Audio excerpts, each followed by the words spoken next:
为师大限将至，往后的路你得独自走了。师傅，你看这是何物？万魂幡，真不愧是魔门弟子。为师还没死透，你就想收我魂魄？蠢材！为师修为高你3个境界，即便将死，又岂会被你这初出茅庐的小子算计？师傅，这幡确实用了下屯，皱纹残缺，它只有收魂养魂的些许功效，没有禁制，也不能操控。那你拿出来做什么？给你当祭魂之所。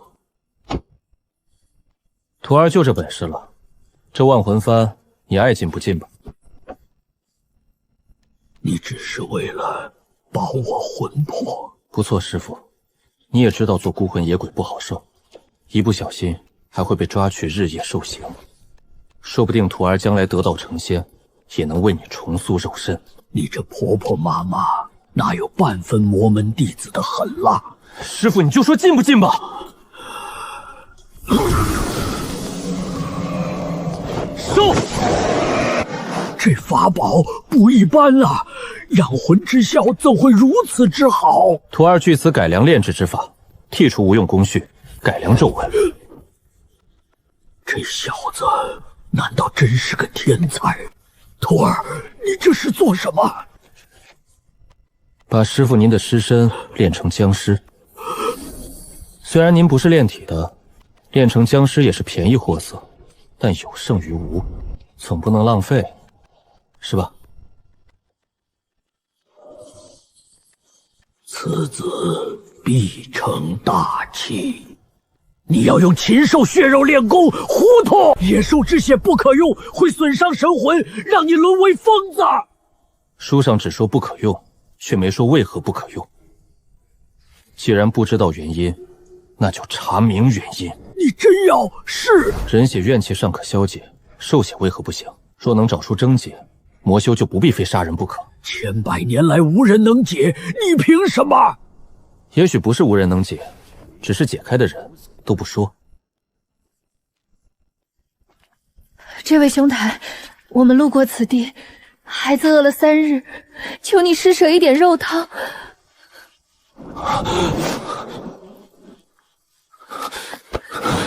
相逢即是缘，诸位随意。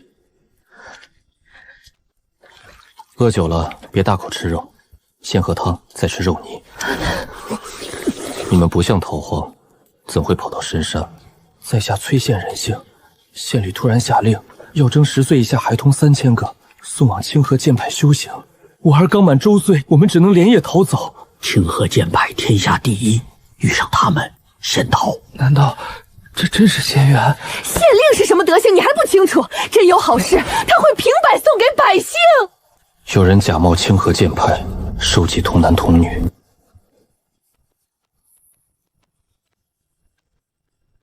徒儿，你将这3人留在身边，可是想用他们试药？师傅不睡觉，就为了问这个？凡夫俗子见过你的魔门手段，若遇正道修士，随口一说，你便暴露无遗。所以，杀了，杀了，最稳。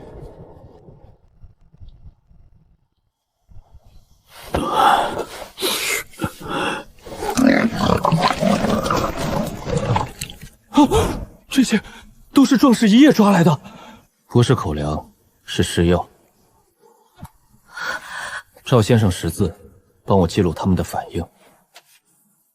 记录什么？发作时辰、不良症状、剂量差异，一个都不能漏。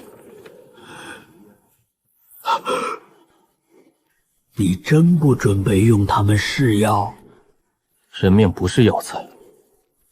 你修的是魔道，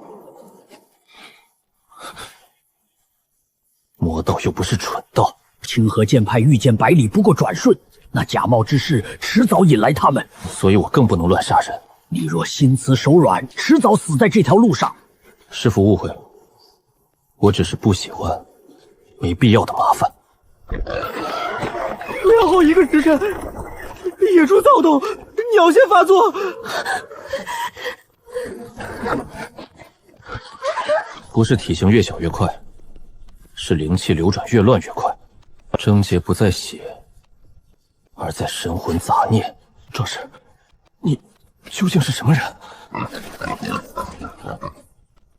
路过的人。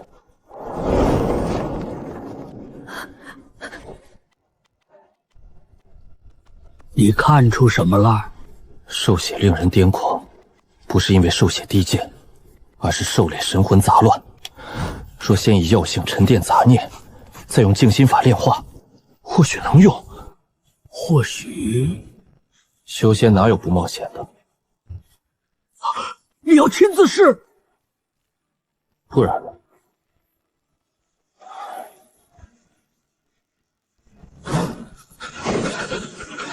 我去啊！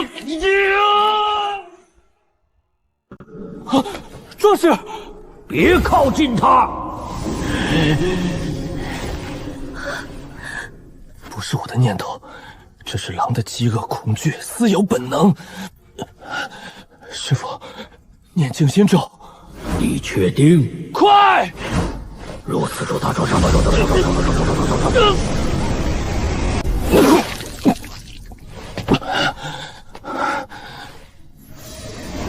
你炼化了兽血丹，没放。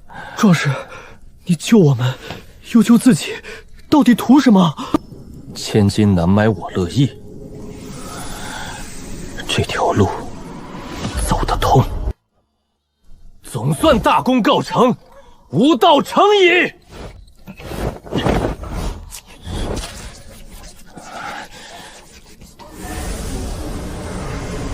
孽徒，你拿为师当诱饵！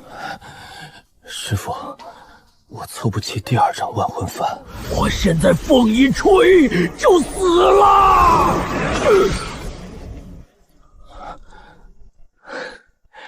成了。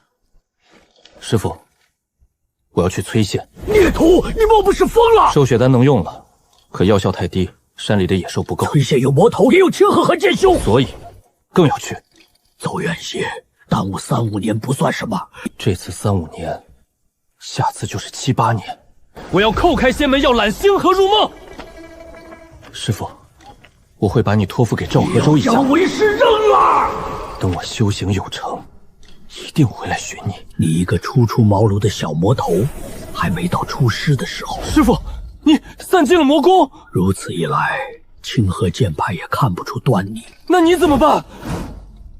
最多活3年。师父，你这是活腻了吗？我那么辛苦给你炼制万魂幡又有何用？本来我就要死了，早晚并无区别。你不说要成仙吗？3年时光，你若是能达到河道境界，那为师还有救。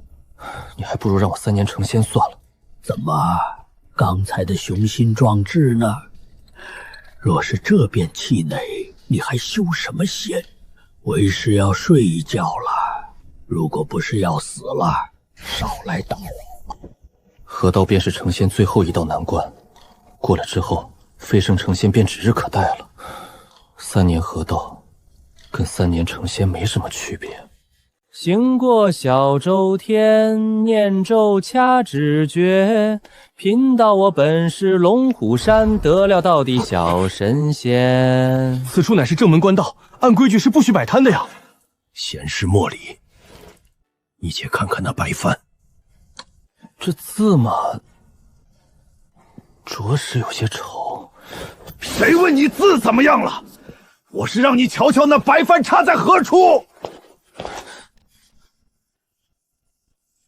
都警醒着点儿！县太爷征收童男童女之事已经传开，城中江湖好汉云集，咱不过是巡查的，如实汇报便是。走。又跑了一笔生意，这年头就没人想问问补吗？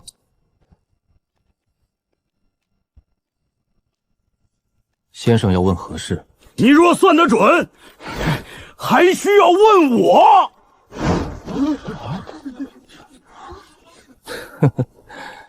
阁下，这是考我来了？怎么算不出来？这点本事都没有，你敢给别人算命，那不害人吗？今日爷爷我便要为民除害。若是阁下不信，不妨先试试。这第一卦我只收1文钱，若是我说中了，你便给我1文钱；若是错了，100倍奉还。如何？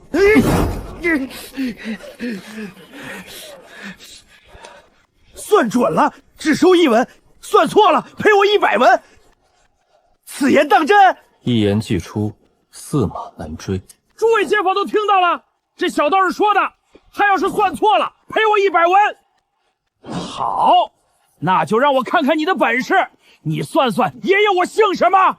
好，请阁写下生辰八字。我凭什么告诉你生辰八字？你可没说要我报上这个。哼，算命的不是能看面相吗？这张脸给你看了，算不出来便是你输了，算不出来那就赔钱，别想赖账。我大哥在衙门当差，少了1文钱都能扒了你的皮。既然你苦苦相逼，那小道也只好违背祖师之命，拿出真本事了。你姓王，可有错？错了，爷我姓李，木子李。这王泼皮为了赢，连祖宗姓氏都不认了。呸！1文钱都输不起，真不是东西。回去告他爹去，让王差头抽死他！算你厉害，爷爷我确实姓王。哼，不过让你瞎猫遇到死猴子，蒙中了。但光算这个不算什么本事，敢不敢再赌一次？还是刚才的赌注？我已经为你算过一卦了，已经证明我并非骗子。一次蒙中了能证明什么？你敢不敢再算算我的生辰八字？还是刚才的赌注？看来阁下是非要为难我了。好，今日我让你心服口服，不过赌注要改一改。改什么？说好的1赔100，你这人怎能言而无信？1赔100可以，但你不能赌1文钱。这一卦你要赌2文钱，我若是输了赔你200文，以此类推。你要算多少卦我都跟你赌了，但必须翻倍下注，敢不敢赌？好，这可是你说的，谁也不许反悔。别废话了，你算算我的生辰八字，算不出来算你输。甲辰年7月13亥时1刻，今年20有7。王泼皮，你敢张嘴瞎编，我们去告诉你爹。算你厉害，又算准了，不过2文钱而已。再来，那就先付我2文钱。先记账，爷爷我会少了你2文钱，等算到最后一并结账。下一卦就算一算爷爷我家里有几口人。你父母健在，快30岁还蜗居楼室，娶不到媳妇儿，终日到兄嫂家中蹭饭。你让我说你家只有1人呢，还是将你父母兄嫂都算进去？这次算算我家狗什么毛子啊！你自己都养不活，压根就没养狗。我家门朝南还是朝北？朝西。那是什么门？柳木。我平日爱喝什么酒？宽裕时好饮玉冰烧，拮据时偷什么喝什么。你这牛鼻子，敢污蔑我！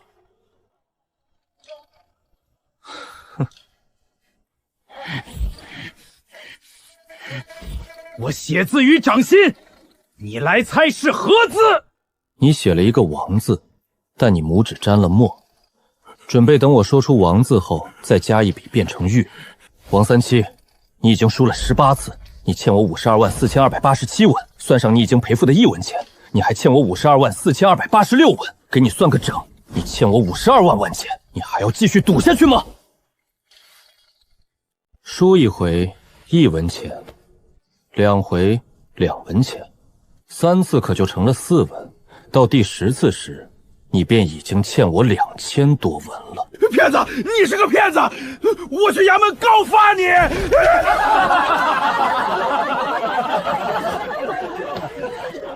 多谢各位仗义直言，诸位今日若要算卦，我分文不取。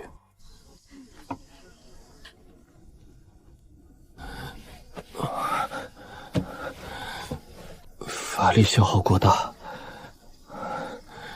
今日实在无法再算准了。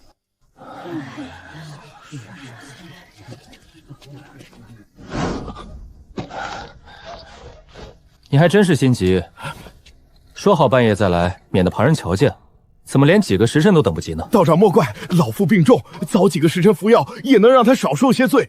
那场戏我演的还算凑合吧，还请道长兑现承诺，赐我仙丹。你这人，平日里偷鸡摸狗、欺压良善，除了这份孝心，当真一无是处。你父亲是气弱体衰，这药能补足亏损，待醒来或许会胃口大开，需清淡饮食3日，方可恢复正常。对我磕头有何用？去给你欺负过的人磕头赔罪去。若让我知晓你还在作恶，我便亲自给你报应。你老夫吃了我的丹药，我也会剖腹挖肚取回来。不敢了，真的不敢了！道长切莫动气，我绝不敢再做恶行。哼，若是真有因果报应就好了。我这种好人，就该有大大的福报。道友刚才所言，好人应该有大福报。小女子有一事不明，你帮了一个恶徒，也算做好事吗？敢问姑娘是何人？清河剑派苏纯一。道友无需担忧，你手中法宝自生灵韵，确实难得，但清河派弟子不会做出杀人夺宝的恶行。我只是心中疑惑，想请教一番。原来是清河剑派高足，在下陈烨，无门无派的散修，陋室不便待客，我请姑娘你去酒馆喝一杯。抱歉，门规所限，我不能喝酒，而且凡尘俗世到处都一样，道友无需介怀。那就喝杯茶吧，我境界可没姑娘那么高，此地太脏了，也不好聊天。说来冒昧，我已暗中观察许久，实在不解道友所为，可否为我解惑？苏姑娘，你为何要观察我？我怀疑你与崔宪强正童男童女之事有关。那你可太看高我了，我不过是旁门左道的散修，才刚到启灵境界，哪有这样的本事？启灵境？但你的卜算之术极为厉害，我还以为是隐藏了修为的前辈高人。我若是真会卜算过去未来，哪里还需要跟王三七演戏呢？不过是演双簧骗骗路人而已。这正是我不解之处。道友，你既然那么多心思演这场戏，为何你后面算得那么精准？数十人问卜，总不能全是与你串通吧？苏姑娘，此乃秘法，是不能外传的。如果你想，不如与我做一笔交易。不知道友想换取何物？我若为苏姑娘解惑，不知能否换一颗凝气丹？我没有凝气丹，不过我有炼制凝气丹的材料。道友倘若能为我解惑，我愿以此相换。成交。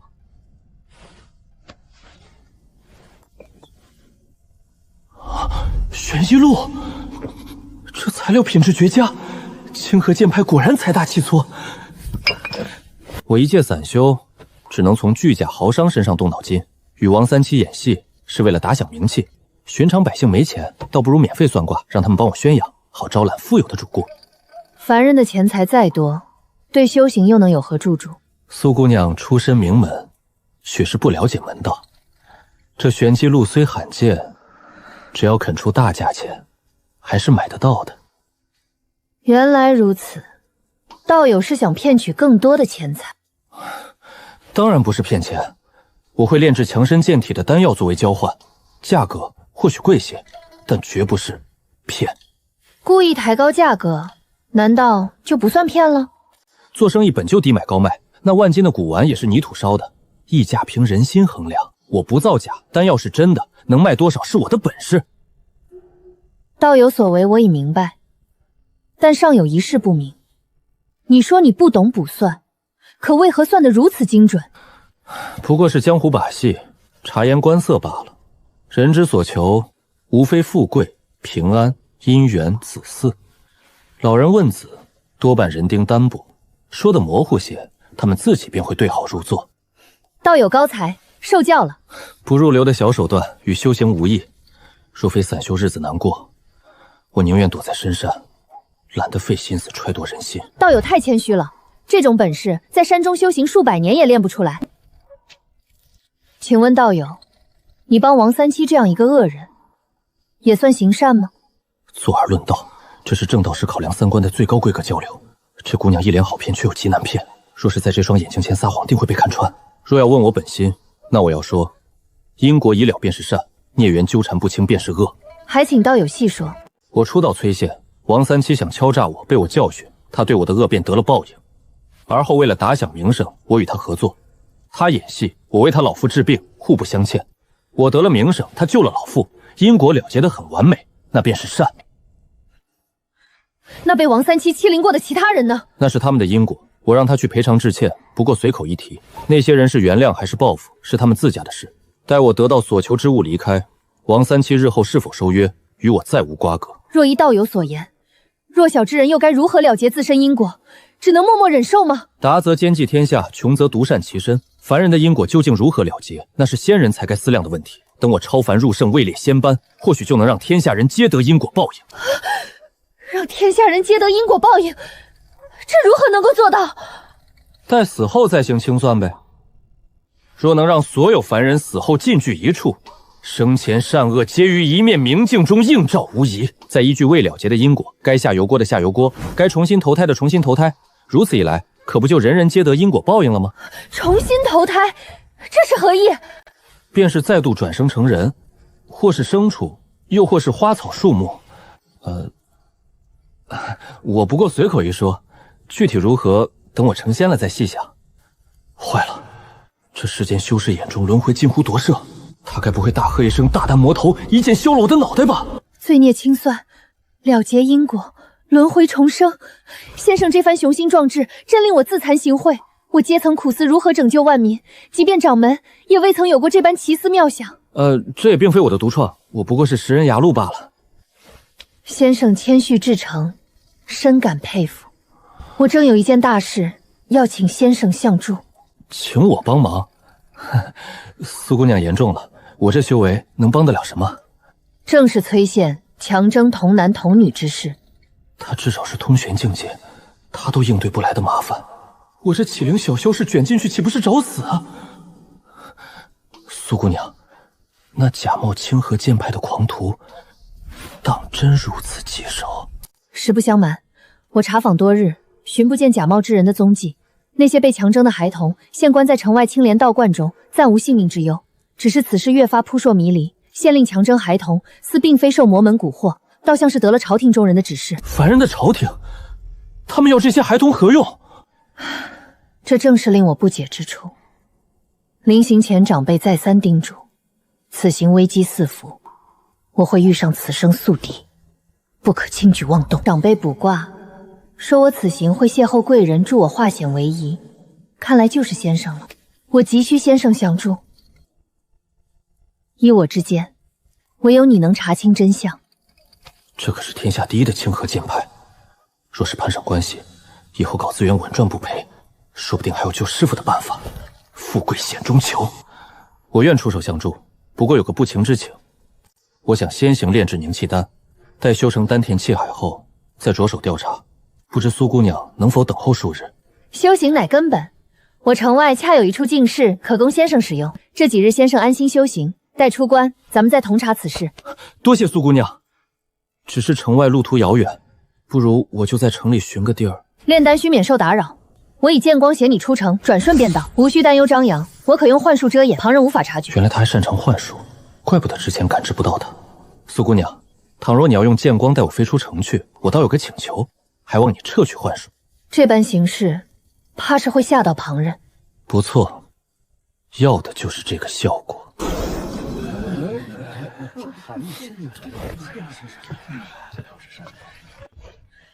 掌柜的，我这个包袱想暂且寄存在您这儿，过几日便来取回。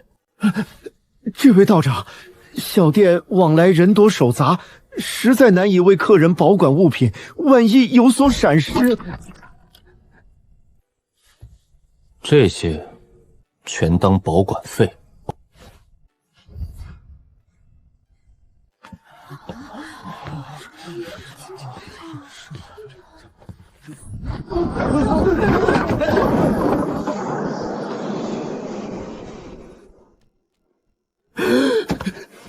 这可是神仙留下的宝贝，万万不能有丝毫损伤。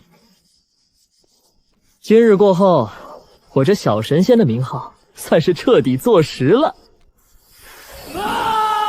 我初次随着师父飞上天界之时，与道友一样，喊得嗓子都哑了。我当时只觉天地广袤无垠，总想着有朝一日能独自驾驭飞剑，奔赴天涯海角，看尽世间奇景。苏姑娘如今已然能驾驭飞剑，想去哪儿就去哪儿，真正的自由自在。修行之路，越行愈觉艰难。虽说如今已能御剑飞行，可我终年在深山闭关修行，打坐练剑，哪有闲暇外出游玩？这方圆10丈的静屋，竟是直接用飞剑在山岩之中硬生生劈凿出来的。这位苏姑娘的剑光，究竟犀利到何种地步？先生请随意。我虽不精于炼丹之术，但门派之中存有相关典籍，这些或许对你凝聚气海能有些许助力。这2本是师父墨慈传授过的普通典籍。气海旋转，竟还有正反之分。顺时针旋转提炼灵气，效率高；逆时针施法更为顺畅。服用2次凝气丹，凝聚2个气海，想法惊人。假设一个气海每年翻倍，30年进阶，2个气海一开始就翻倍，也需29年，差别微乎其微。修仙恰似一门包罗万象的精细学科，还能尝试多次凝聚，这些细节，师父可从未提及。若是同时凝聚2个相反方向旋转的丹田气海，会有何效果？真想再要一份材料试试凝聚双气海。不行，不能坐地起价得罪了他。没料到陈烨在阵法上有如此造诣。苏姑娘若是有什么疑问，只管开口便是。你借我典籍，我正寻思如何回报呢。你删减了诸多咒文，这阵法汇聚灵气的效果，竟比我所学的还要出色。只是引来的灵气怕是有些驳杂不纯，甚至连腐败的阴灵之气都会吸纳。无妨，凝气丹是低级丹药，杂药灵气不影响品质，关键是炼制速度，速度越快，丹药效果越好。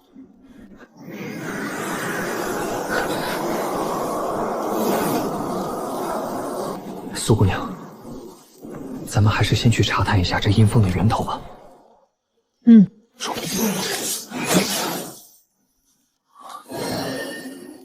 这施法速度差的也太多了。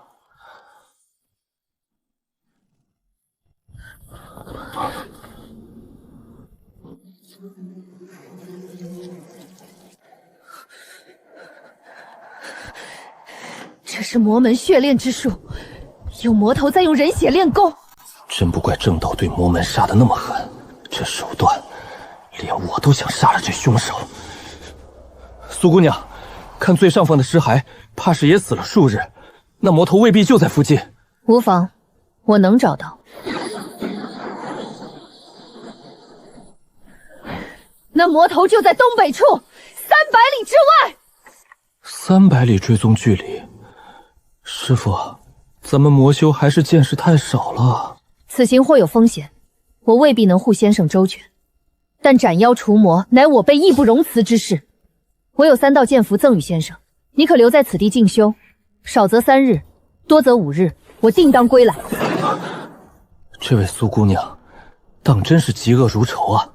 可惜这小姑娘没什么对付魔头的经验。师傅，你怎么醒了？多休息几天也好。为师开口是提醒你，这弃尸之地不寻常。师傅放心，我早就瞧出来了，还想提醒苏姑娘，谁想她动作太快。提醒她作甚？这下面必有魔道重宝，还不快将宝贝取出！现在不是寻宝的时候，我刚得玄机路，等我凝练气海了，再来寻宝也不迟。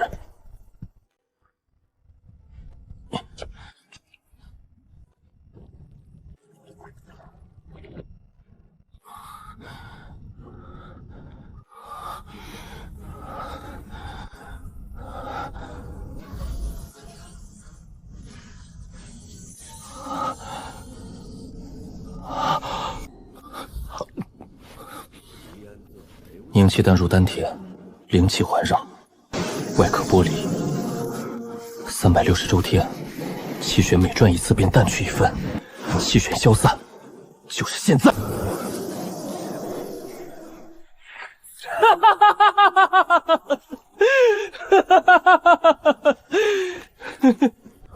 气海凝聚，终于脱离凡人身躯，气海境寿元200年。若是能学会天下第一的清河剑术就好了。可惜我这魔修身份去求真传就是找死。如今修为已成，是时候去探究一下那个神秘的尸坑了。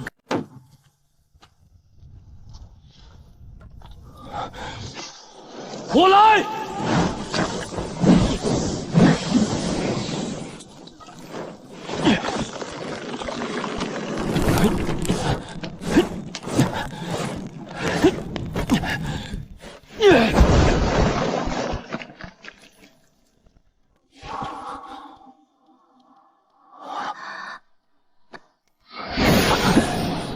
苦厄大师怎么必死了？我求的送子观音刚显灵，今天得还愿啊！显正了，大慈大悲，保佑我今年发大财！别急，等金光一散，我得抢头炷香，让大师看见我的前程。苦厄大师，你这封定寺庙是何意？阿弥陀佛，施主满怀杀意，不管有何来意，切莫伤及外面旁人。我凭剑意所指，追踪害人无数的魔头。大师，你沾满怨气的袈裟作何解释？众生愚钝，众生皆苦，贫僧度众生，自然沾了凡人的怨念。阿弥陀佛。果然有陷阱。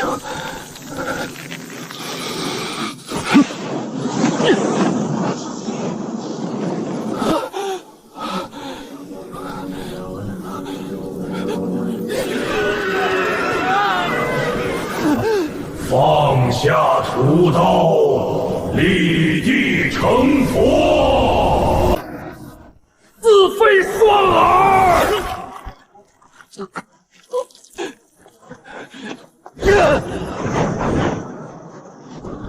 不知道魔音破了没有？不能省。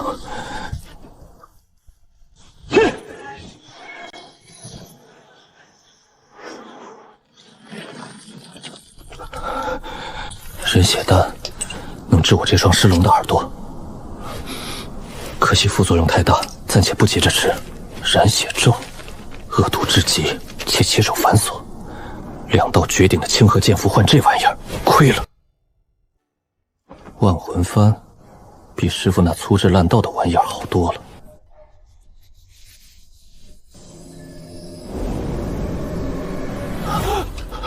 无需多言。一言不合便暴起伤人，这便是正道罪劣。道理辩不过，便要杀人泄愤，谁才是魔道？你想与我讲道理，动机却只是为了赢，心怀恶意，口不对心。愚痴之人永远破不了我这无漏金身。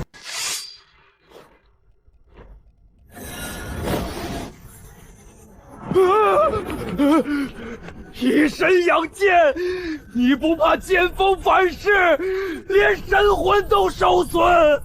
剑心即人心，精诚如一，两心皆正，何惧受伤？魔头，受死！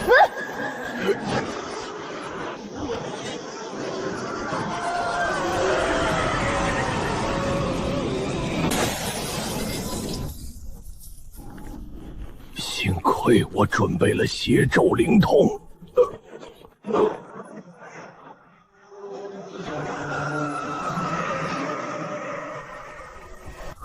邪咒灵童，用亲生骨肉回去神智炼制。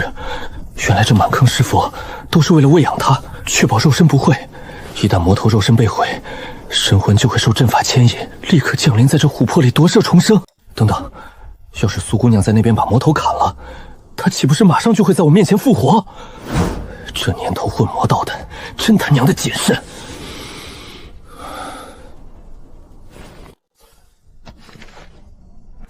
泡水不烂，也没有翻越的卷边缺角，只有这一道白痕。这白痕，该不会是刚才那道剑符砍出来的吧？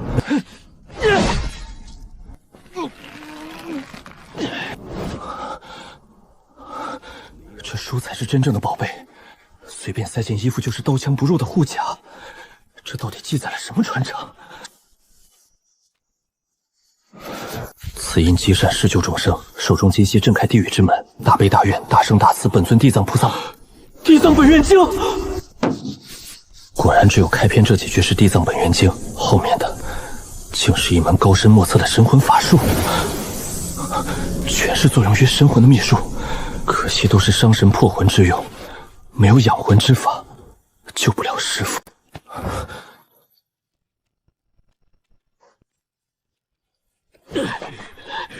藏好灵童，破咒连神，多一条命。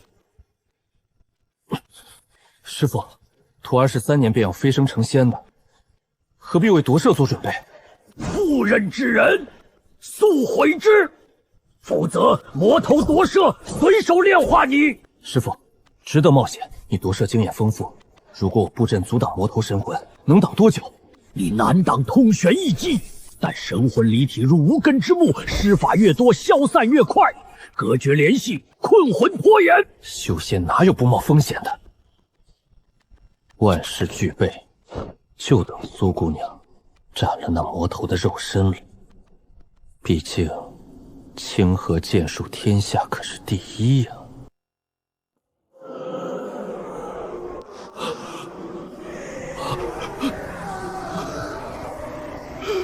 不对！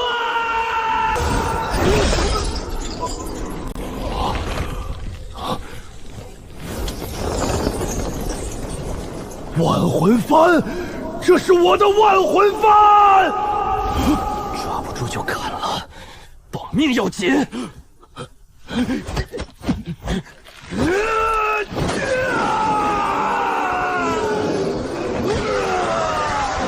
我的法宝成了我的催命符，对方竟然切断了牵引，还抢了幡！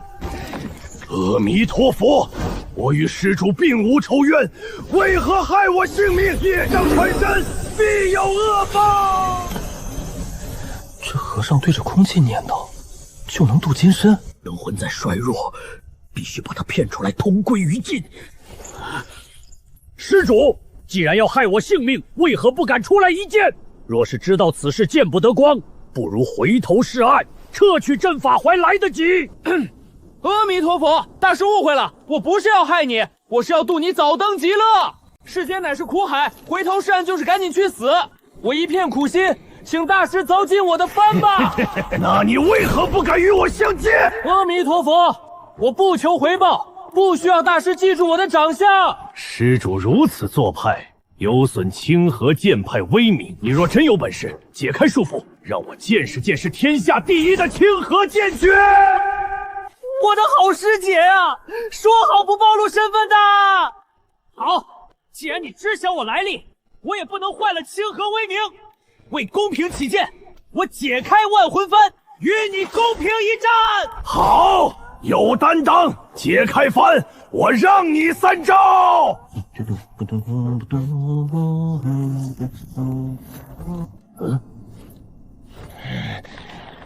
快些撤了这法宝！莫心急，我名门正报弟子，操控这魔门法宝不熟练，正努力施法呢。不好，鼠子耍诈！被发现了。无耻畜生，满嘴谎言，当坠拔舌地狱！我杀了你！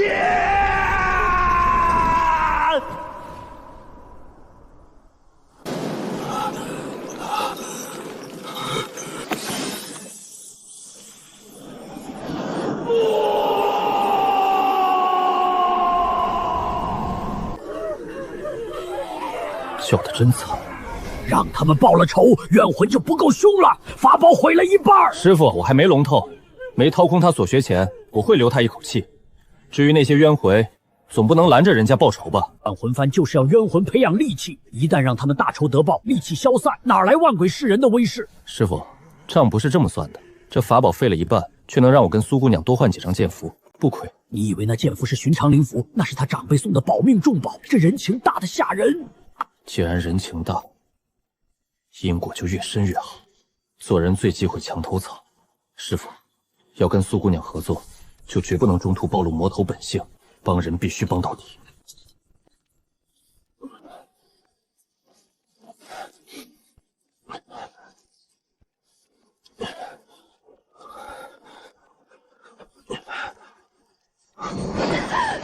苏姑娘，你怎么回来的这么快？我耳膜受了伤，听不太清。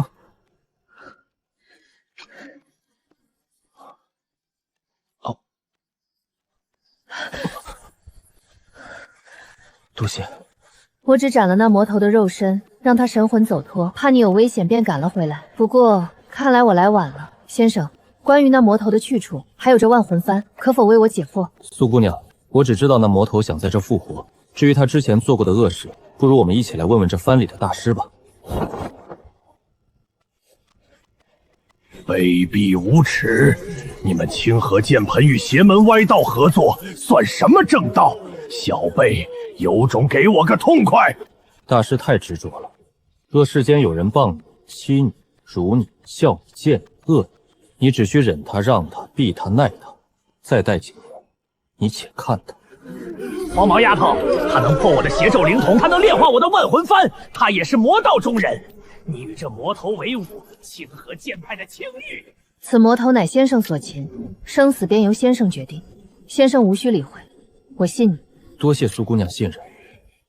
我一介散修，遇到什么便学什么，但我发誓，从未做过伤天害理之事。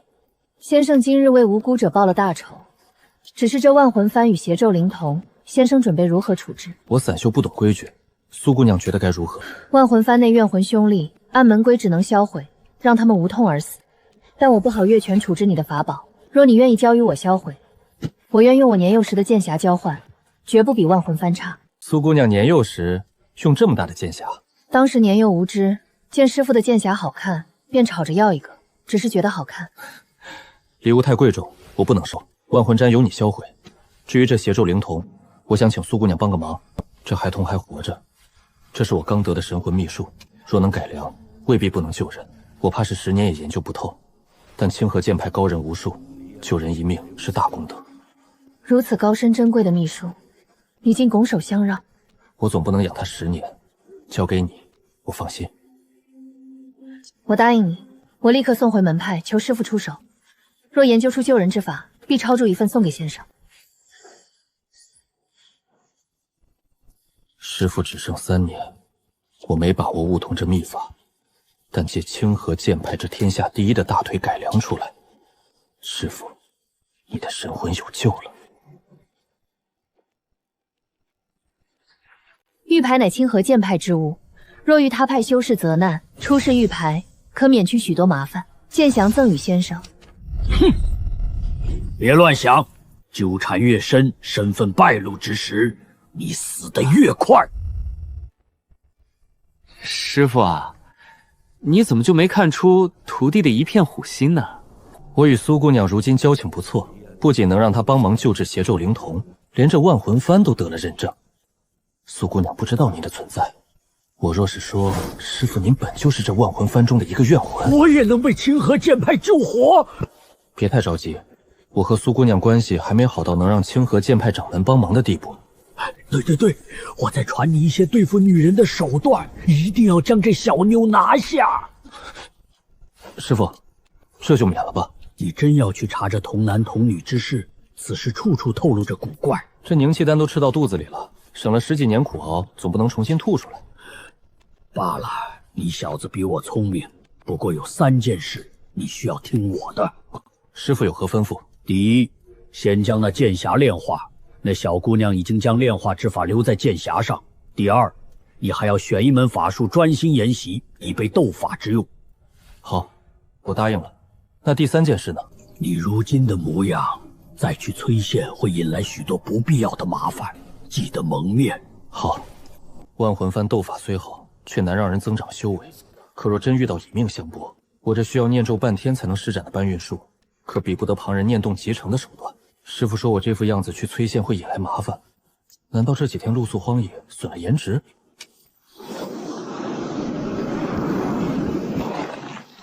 拜见恩公！老人家无需多礼，我说了，为你们报仇只是适逢其会，主要还是你们自己报了仇。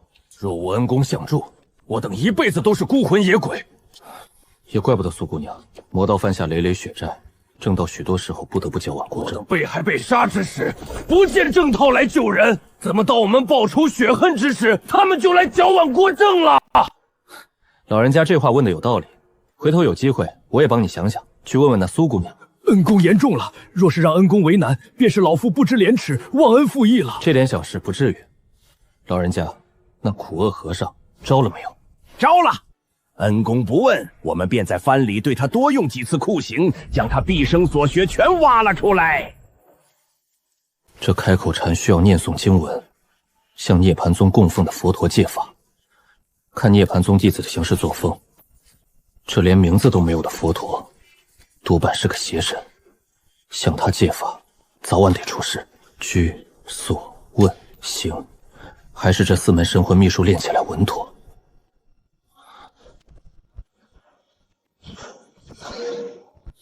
去！厉害，不愧是清河剑派的法宝。进城探探，茶馆出了什么事？你是？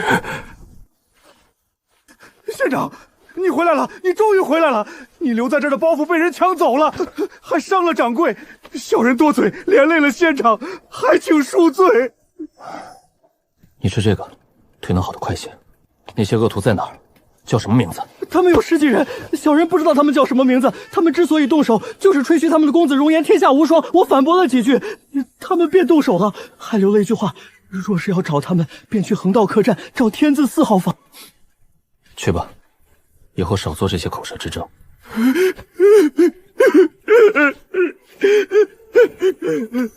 怎么，这又心软了？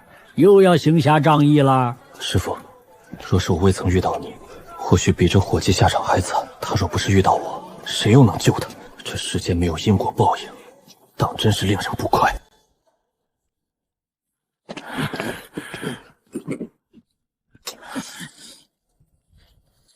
最近崔县强征童男童女，引来众多江湖人，寻常客栈早已不接外客，唯有这规矩森严还能容身。入店不许动刀枪，坏规矩便人头落地。今日来是要扬名的，便稍微欺负一些凡人。有意思，左目右瞳，这是从进门就开始给江湖人分3、8、9等了。这位小道长是想进这同门又推不开吗？要不要我帮你啊？开门费只要10两哦。大水冲了龙王庙，公子已经到了。姑娘怕是认错人了，你我素未谋面。没错没错，天字4号房，对吗？我与公子确实素未谋面，但早就久仰大名了。瞧，本姑娘这手艺不差吧？姑娘打开这门，不怕我跟你一起进去，坏了这客栈的规矩？混江湖又不仅仅是打打杀杀，要讲人脉的嘛。再说了，公子你不是早就已经进过同门了？蓝姑娘与我初次见面，如何能认得出我？这怎么可能认错？公子这张脸，世上哪有第2位？我看你一眼就差点陷进去了。公子最近风光无限，听说什么猎骨狂妖、黑山菊煞，还有9指剥皮鬼都来投奔公子共商大计呢。这些名字一听就不是什么好人，结果都来救孩子，这商量的是什么大计？造反是吧？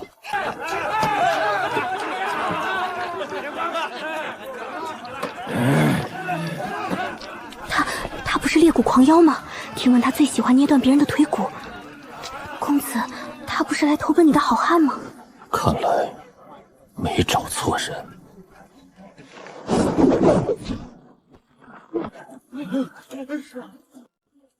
是你打断了百叶茶馆那位伙计的腿吗？我再问一次，百叶茶馆的掌柜与伙计是谁打伤的？不是说横刀客栈不许动刀枪吗？确实不许动我。你小心！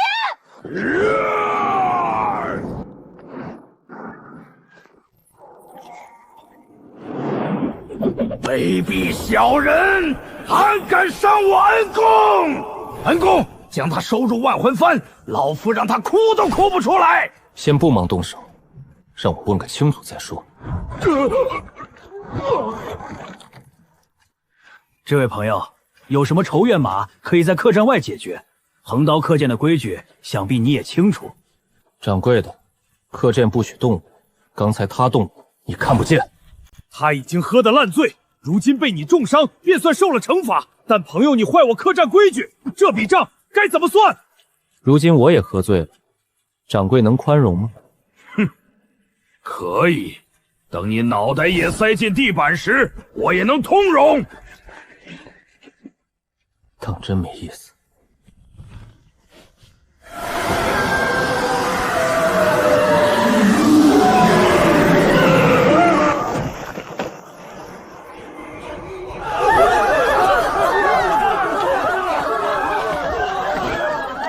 蓝姑娘，请稍等。这位公子，我可什么都不知道啊！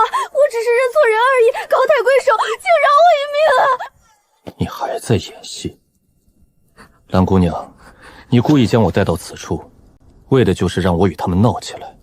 在我进横刀客栈之前，你便在这里等着了。公子误会了，我与你在同门之前是初次见面，我真的没有。一开始我也没察觉到不对，但刚才那胖掌柜与我四目相对时，也愣了好一会儿。就连男人也如此，怎么蓝姑娘与我初见之时，只是瞪大了眼睛，立马就能开口打招呼了？说说吧，专门等我，所为何事？公子当真是仙人吗？略懂法术，但算不得真仙。好，想必公子也知道崔县强征之事。我将公子引到此处，其实就是为了救人。既然是你故意挑起事端，那便算你欠我的。公子说的对，我欠你的，我一定还，我什么都愿意，请公子给我一个将功赎罪的机会。那你去为我取些东西来。原来是取东西啊！去将县衙里所有强征童男童女的相关文书给我偷出来，还有县令勾结江湖人士设教陷害的证据，一个不落的给我送来。这崔县的县衙比州府还要守卫森严，我怕死就入我万魂幡吧，死了就不怕死了。不，公子饶命，我这就去。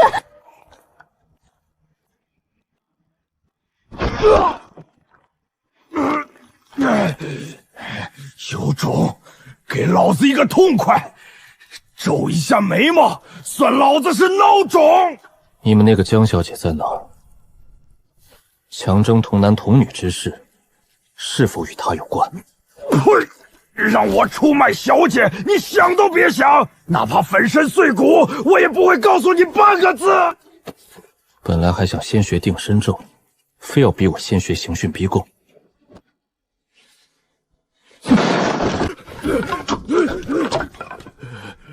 画地为牢，折木成架，一二罪孽，不得超生。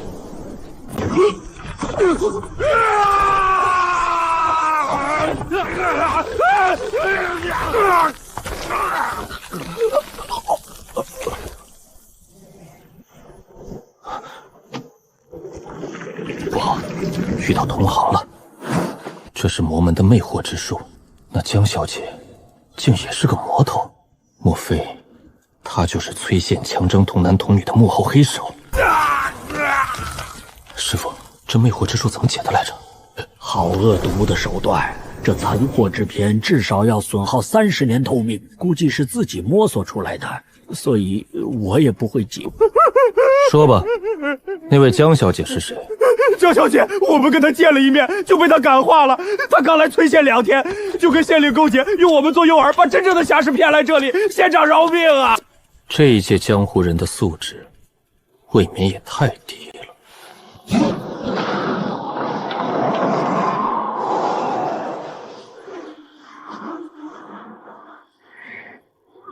如今魔头已经现身，你待如何？等那苏纯一回来，借他的剑斩了这个魔头。这魔头能施展魅惑之术，修为应该比你高。稳妥起见，是该等苏姑娘，但我已经打草惊蛇了。那江公子很快会得知傀儡被杀，绝不会放过我。你这小子又有什么歪主意？阵法，听说修行界以弱共强，多半靠阵法。布下厉害的阵法，不仅需要时间，还需要许多天才地宝。那苦厄和尚的神魂虽然虚弱，好歹也是通玄境的修为。你说，若是让他引爆精血，能炸死通玄境吗？不可能，他衰弱的连肉身都没有，最多像个闷屁崩别人一脸。你想干嘛？缺了肉身，咱们给他找一个便是，试试呗。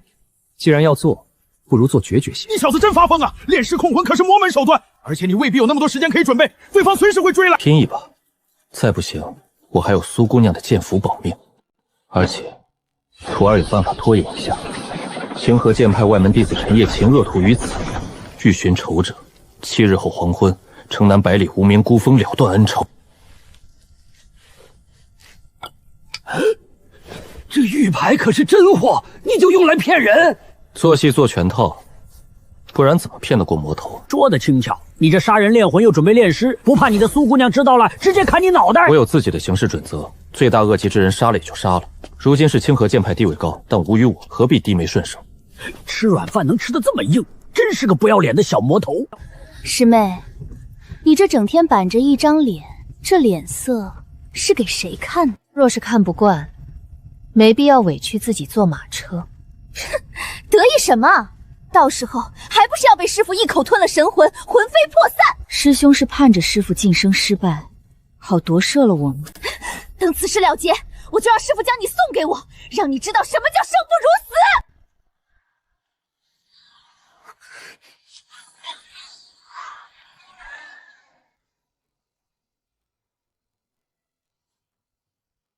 郡主，我回来了。事情办得如何？郡主料事如神，小神仙真有本事。没过多久就发现我故意引诱他与江时月的人闹起来。我在横刀客栈见到了他的留言，是清河剑派。清河剑派总算来了。郡主，这清河剑派真能对付得了那些魔头吗？不知道，但总不能坐以待毙。老魔头寿元将近，我假借为他收集血石，暗地打出清河剑派的旗号，只怕能引来正道斩妖除魔。郡主，他在客栈留了口信，要与那江时月在7日后决斗，我们怎么办？你如今还能找得到他吗？找不到，这不太对。为何要你去偷县衙的文书？还有，他为何要约在7日之后？你回到客栈之时，没见到那些被他伤了的武林人士？尸首也见到？没有，一个都没见着，连尸体也没有。会不会是被他生擒了？就算是抓人质，哪里需要10几个人全部抓走？生不见人，死不见尸。这个清河剑派的修士，恐怕也是个杀人炼尸的魔头。生不见人，死不见尸，连骨头都没留下。郡主，不是都说清河剑派是名门正派吗？我看那位小哥不像个魔头啊。傻丫头，你看那江时月用各种秘术改换容貌，难道长得不好看吗？差远了，那位小哥比这个小魔头长得好看10倍，不，100倍。不，莫非是被魔门的魅惑之术扭曲了大脑？我命令你，现在去找到那个躲起来的魔头，杀了他！遵命，郡主，我尽力去办。傻丫头，我不过开个玩笑。往后遇到修行者，保存自身才是最重要。郡主，你刚才不是还命我去杀了？若他真是魔头，那7日后的战书一定是误导江时月的陷阱。若是能知晓他心中所想，或许我能驱虎吞狼。郡主放心，我一定不负所托。保存自身优先，不需要再独自与那修士见面。今晚先好好休息。那今晚还像小时候那样？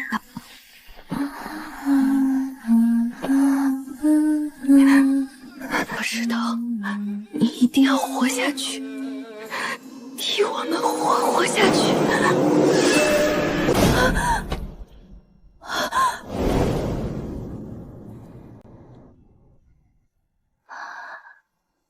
世上真有如此好看的人。这个清河剑派的魔头怎么来了？他究竟想要什么？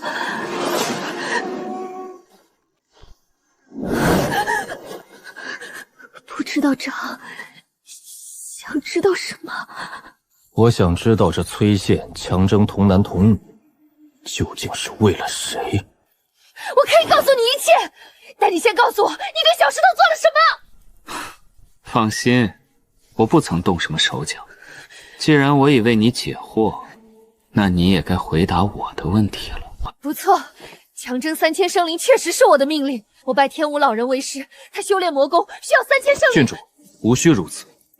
我来得早，听到你与蓝姑娘的谈话了。坦白些，说不定还有转机。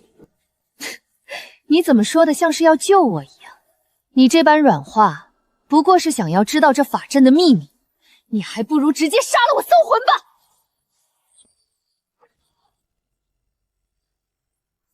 吧！郡主，原来你也是邪兽灵童，杀了你天武老人便会心生感应，你想让我跟那魔头两败俱伤？等等，不对，蓝姑娘怎么也是血咒灵童？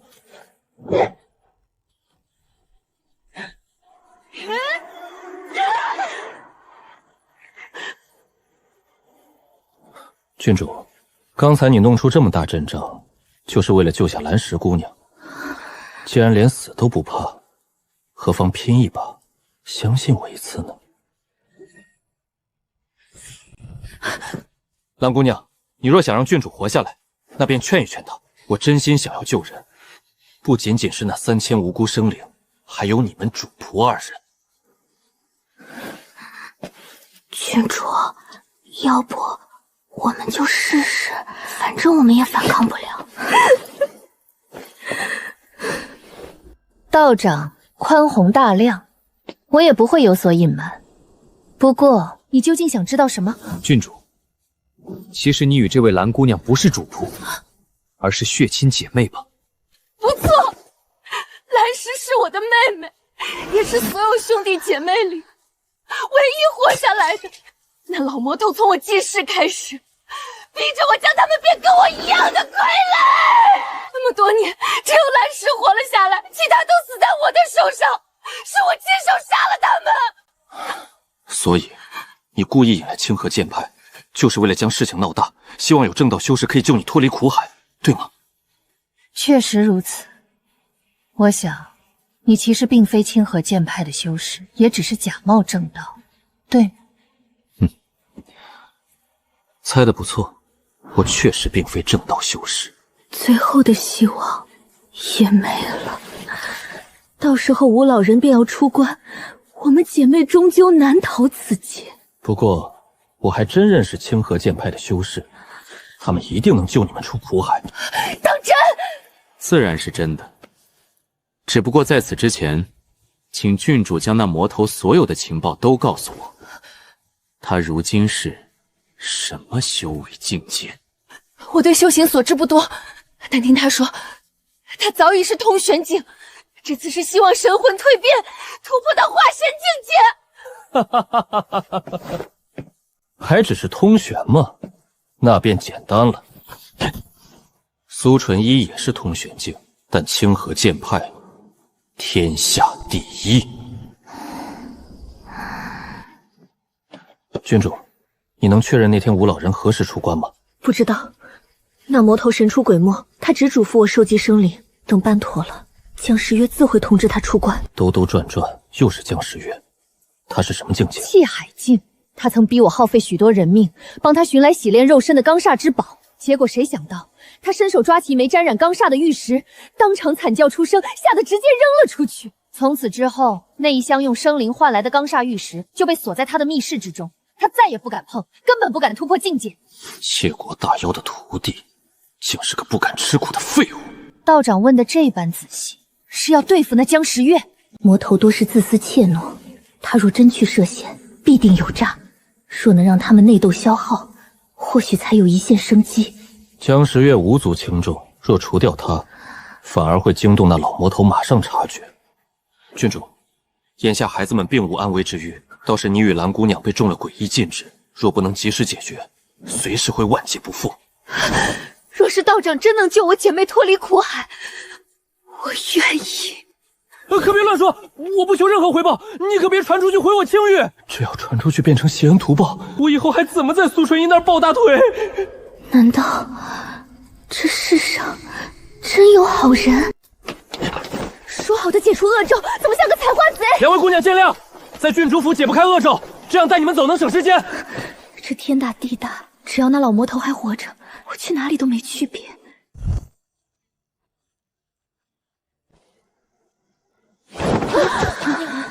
前面就到了。郡主，这声音我听过。你带这辆小妞来做甚？灵运早已够了，身无几两肉，难抗大用。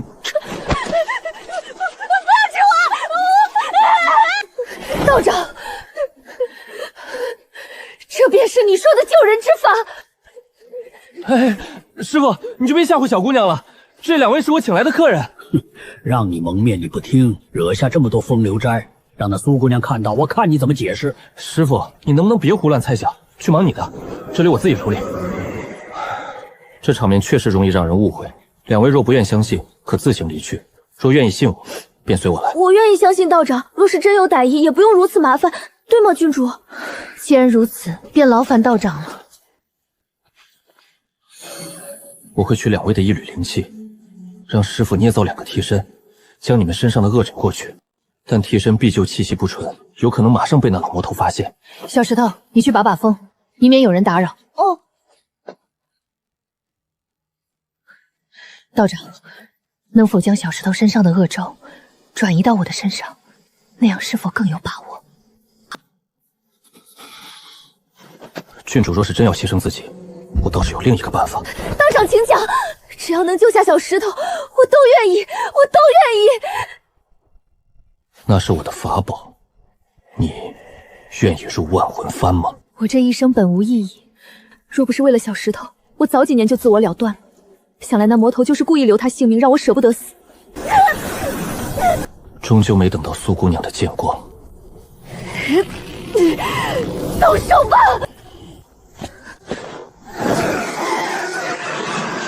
何方小辈敢坏我好事，我必将你抽筋扒皮！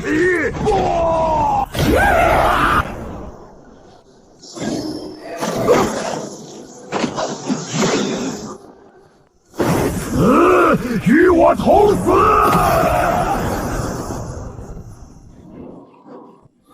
入我万魂幡，还有一线生机。多谢道长垂怜，不过我该去陪其他兄弟姐妹了。孽徒，你要消沉到何时？才认识几天的小姑娘，她自己不想活了，谁也救不了。我没责怪自己，我只是在想，若日后有人满身罪孽却不想死，该当如何？孽徒，你在映射为师。求生是本能，但不能作为残害无辜的借口。难道没有一种方法，能让满身罪孽之人赎罪？若不立下大宏愿，怎知我志在长生？我不仅志在长生，我还要给这天地画一条道，以后凡人修士都要按我的规矩来。狂妄无知，欺师灭祖！师父，收拾好东西，我们走。去哪儿？不等你的苏姑娘了。她会找到我的。红玉郡主死了，但还有个小魔头逍遥在外。我心情不好，要除恶务尽。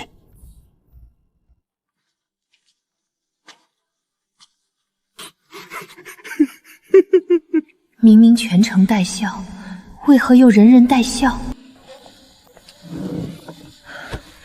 苏姑娘总算回来了，先喝口茶歇一歇。比上次的味道好。这次是真正的好茶。童男童女之事解决了？大部分已遣送回家。这几天小石头帮了忙，确认孩子们都安置好了。这本是我该解决的事，没想到最后只做了冷眼旁观。多谢两位相助。郡主与那老魔头同归于尽，算是赎罪了。至于这满城搞死，是因为我没找到跑掉的江时月，索性顺手把那作恶的县令杀了。那贪官的家人跋扈惯了，竟强令全城披麻戴孝。若我能早些察觉，办事再仔细些，郡主或许能活，也无需先生孤身冒险。既然是我拜托先生查案，那先生的安危自然与我有关。凡人苦弱，我等修行人若不谨慎，便是千万人的生死之难。苏姑娘，魔头的错何必揽在自己身上？行侠仗义要先理清前因，是我自己选择冒险对付魔头，前因在我，即使被害了，也怪不到你头上。多谢先生解惑，此次历练能遇先生是人生大幸。崔县事了，先生往后有何打算？一切散修，自然是找个清净地，尽快进入罡煞境。若先生有意，我可以向掌门推荐你加入清河剑派。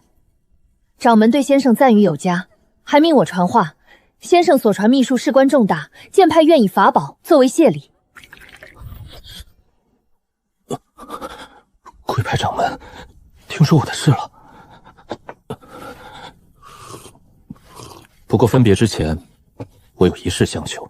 先生，请讲。江时月那个小魔头跑了，除恶务尽，我想请苏姑娘帮忙找到他，将他杀了，崔县的事才算完。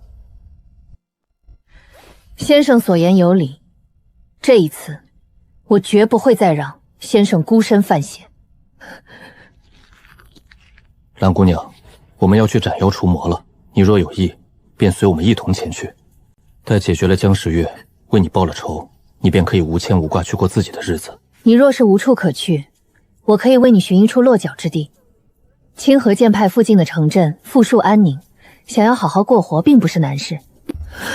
我知道凡夫俗子靠脚走路跟不上会飞的仙人，但我不想孤独一人，我从未试过孤独一人。道长，你能教我修行吗？我很能吃苦，我保证不会拖后腿，我什么都愿意。你要修行，跟我一个散修学。苏姑娘是清河剑派的高祖，拜入清河门下才是一步登天。我能跟你学吗？姑娘，你若只是为了追随他而修行，不出1年就会跟不上，终究会成为累赘。怎会？我练功从不偷懒。因为你追随的是修行的天才。运气而已，我提前做了些准备。先生无需自谦，你对阴阳五行的了解远胜于我。2个通玄魔头死在你手上，便是无人可及的天赋。既然你心中不服，那便让你看看先生与寻常修士的差距。我们这就去找那躲起来的魔头，将崔县之事彻底解决。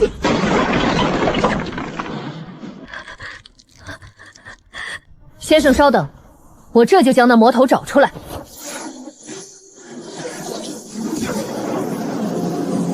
苏姑娘以剑气为阵，推算魔头行踪，这究竟是什么原理？这是我从无量剑壁上领悟的。师傅说，这是掌门近些年新创的剑术，连我也只是知其然，不知其所以然。若用先生之前所说的因果来解释，我如今在崔县之上结阵，借由先生与蓝姑娘和那魔头的因果，便能逆据行踪。将卜算之法融入剑术，还能借此传授给弟子。贵派掌门不愧是天下第一。咦，这魔头怎么还敢留在崔县？大概是觉得最危险之处便是最安全之处。给那崔县县令披麻戴孝，他竟然躲在这儿。你们这是等什么？仔细看先生的手段。连灵气交换都停了，原来是幻术。敢为噬灵离火分阴，棍其之反复其道，天行也。起！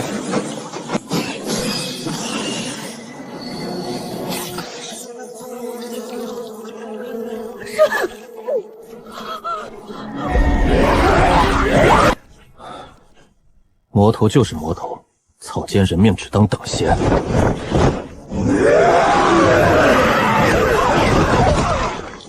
本宫杀不杀？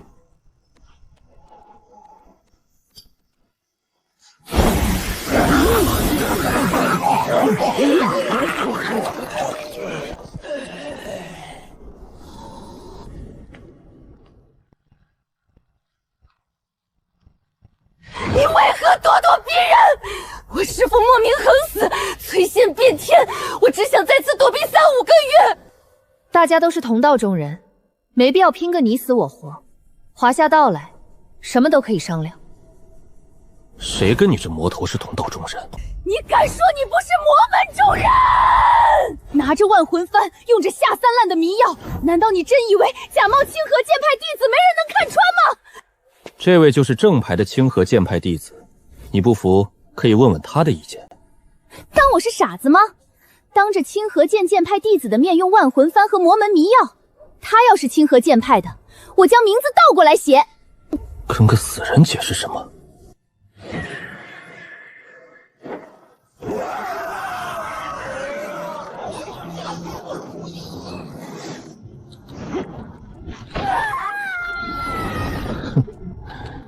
老就等着你了。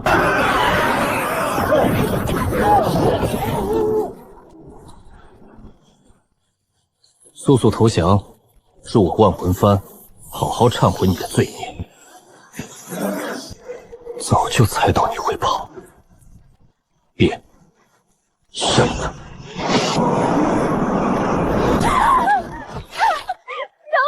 我投降！饶命啊！我还有藏起来的法宝丹药，我可以全部收。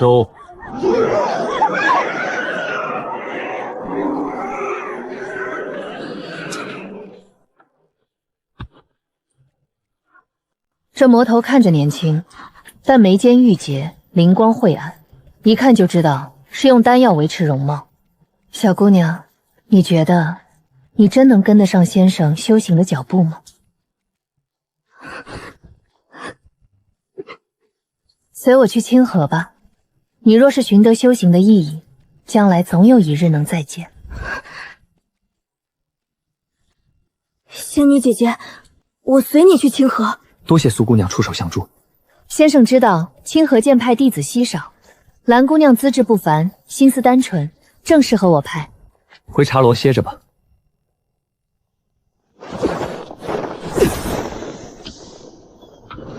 你小子又在打什么歪主意？呸！扔下这群傻子，自生自灭便是了。就算要破魅惑，让那苏纯一出手，不是更方便？师傅，你怎么就知道苏姑娘会解？高门大派的弟子最怕被人控了心智，坏了门风，尤其是女子。清河剑派必定会给弟子讲解如何破解魅惑。徒儿受教了。别扯开话题，你这阵法动静极大，招来其他魔头怎么办？就是趁着苏姑娘在附近，我才敢放手一试。若惹来麻烦，有她兜着，出不了人命。如可知罪，问心无愧，何罪之有？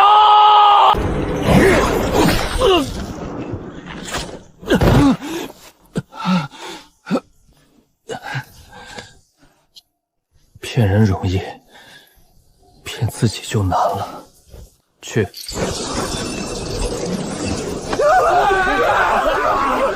饶命！居所问行，四门合一，气海果然在拓宽。大胆魔头，竟敢在闹市伤人！我焚香门魏长生，今日便要替天行道。果然没猜错，莫次提醒过，杀人练功不能大规模搞，弄出点动静，隔着几百里也清晰可见。这位，就这，不够灵活，不会爆炸，就是普通的火。焚香门的弟子，就这。初入气海境，灵气淬体都还没完成，一出手就狼狈逃窜，如何能是我的对手？果然只是凡火。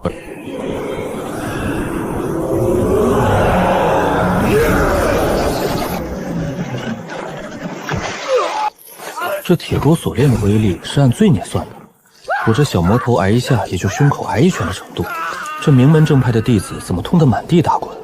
谁才是魔头？难道是冒充的？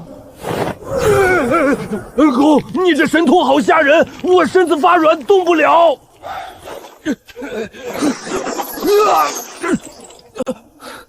道友莫怪，我只是为了自保。该死的魔头，我必杀你！你要做什么？你敢抢我焚香门的宝贝？道友莫怪，毕竟谁也不知道一个修士的储物袋里可以掏出什么宝贝，我这是自保，自保而已。这玉佩满是木性灵气，对上坤下，择地淬，怕是能唤出木刺将我身子贯穿。我暂时替你保管。胡言乱语！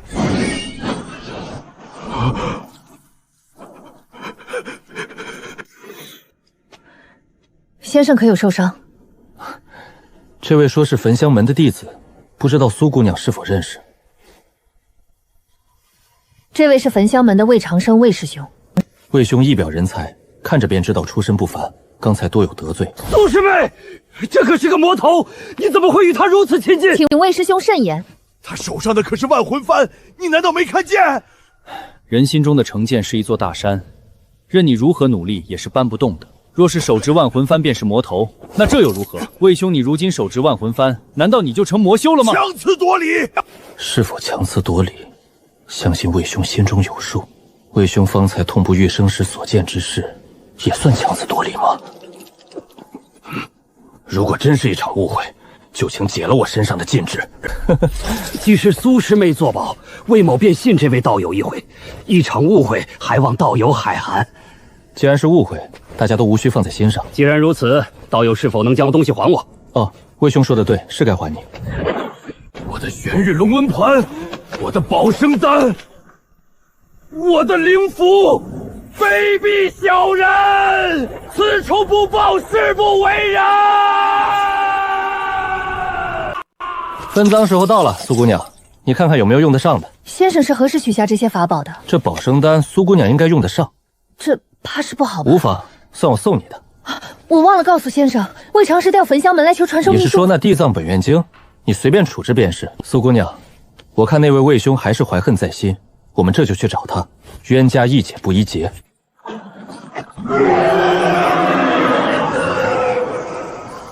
收拾残局，收尸报官。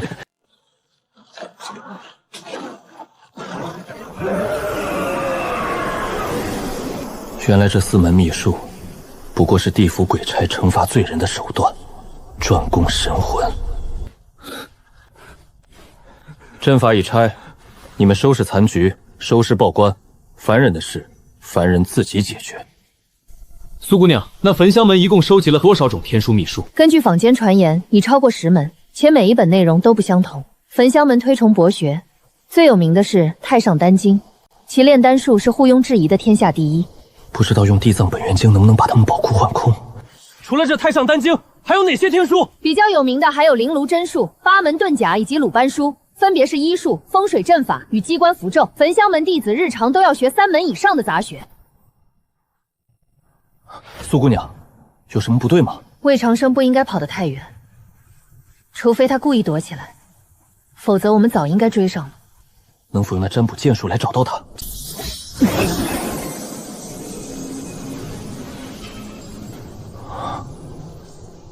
没有清河剑术的基础，光靠看几眼就想学会，真是异想天开。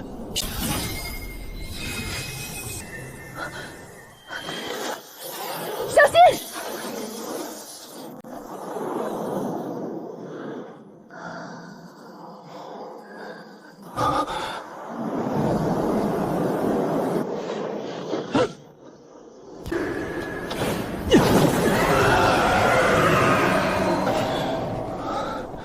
这万魂幡当真是最好用的宝贝。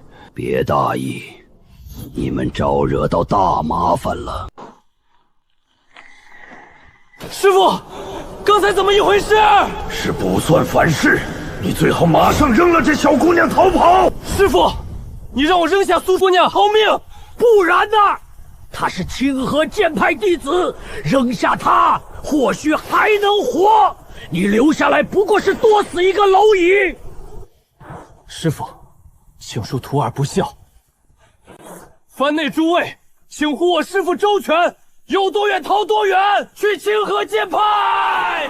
孽徒，本宫。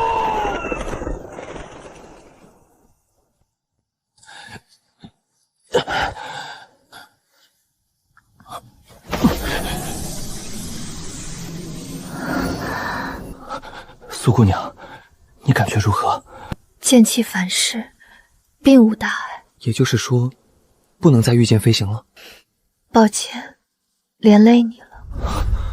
苏姑娘，方才在天上，你都听到了？令师与你所说，我都听见了。苏姑娘莫怪，我师父被我炼入万魂幡中了。不过那是他自愿的，可不是我欺师灭种啊。先生此时还有心情说笑，我何时怀疑过先生？苏姑娘，既然你用不了飞剑传书，不知还有何法能联络清河剑派？我们必须快走。先生为何不听令师所言？我是清河剑派弟子，一般魔头也不敢对我如何。你太小瞧魔头的狠辣了。方才剑气反噬，你下意识将我护在身后，我便绝不会将你抛下。一般魔头也不敢对我如何。你太小瞧魔头的狠辣了。方才剑气反噬，你下意识将我护在身后，我便绝不会将你抛下。我需要3日时间才能恢复灵气运转。先生认为我们如今应当如何应对？那高人若是焚香门前辈，以你的身份自然无虞，但若惹到了厉害的魔头，魏长坑怕是已经遭了难。你们名门正派的弟子若是身陨，门派内点着的魂灯便会熄灭，长辈必定马上知晓，对吗？正是。既然如此，焚香门必定会派高人前来调查魏长生的死因。苏姑娘，我们现在就去焚香门的方向，或许在路上就能迎到救援。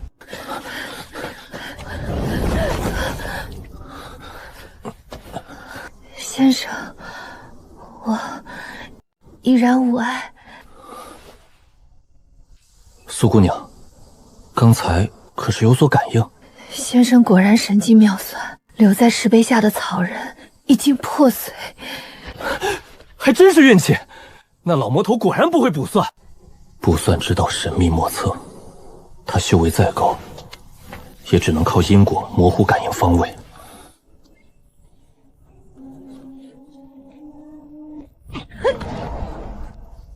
虽然这些新草人没法再塞苦厄和尚的毒药，但绑在这些野兽身上各奔东西，也够延缓他的速度。先生，我们今晚便寻个地方歇息，明日再走吧。歇不得，谁知道那魔头何时追上来？万一就差那一丝距离没跑到焚香门，就坏了。是我连累了先生。事到如今，还说什么连累？难道现在还要让我弃你而去？我知道你不愿如此，那就让我来背你。这修为差了2个境界，居然让一个姑娘背着跑，可太伤自尊了。大难不死，调理体内混乱的灵气，我定要尽快提升修为。苏姑娘，你怎么了？又有草人被毁了，不过也算好事，说明那人又被我们骗了。不对，正常人最多只会上1次当。第一个草人埋了毒，那魔头吃过亏，就算再次被误导，怎会又随手破坏？除非他不是被骗，他只是在顺手清理。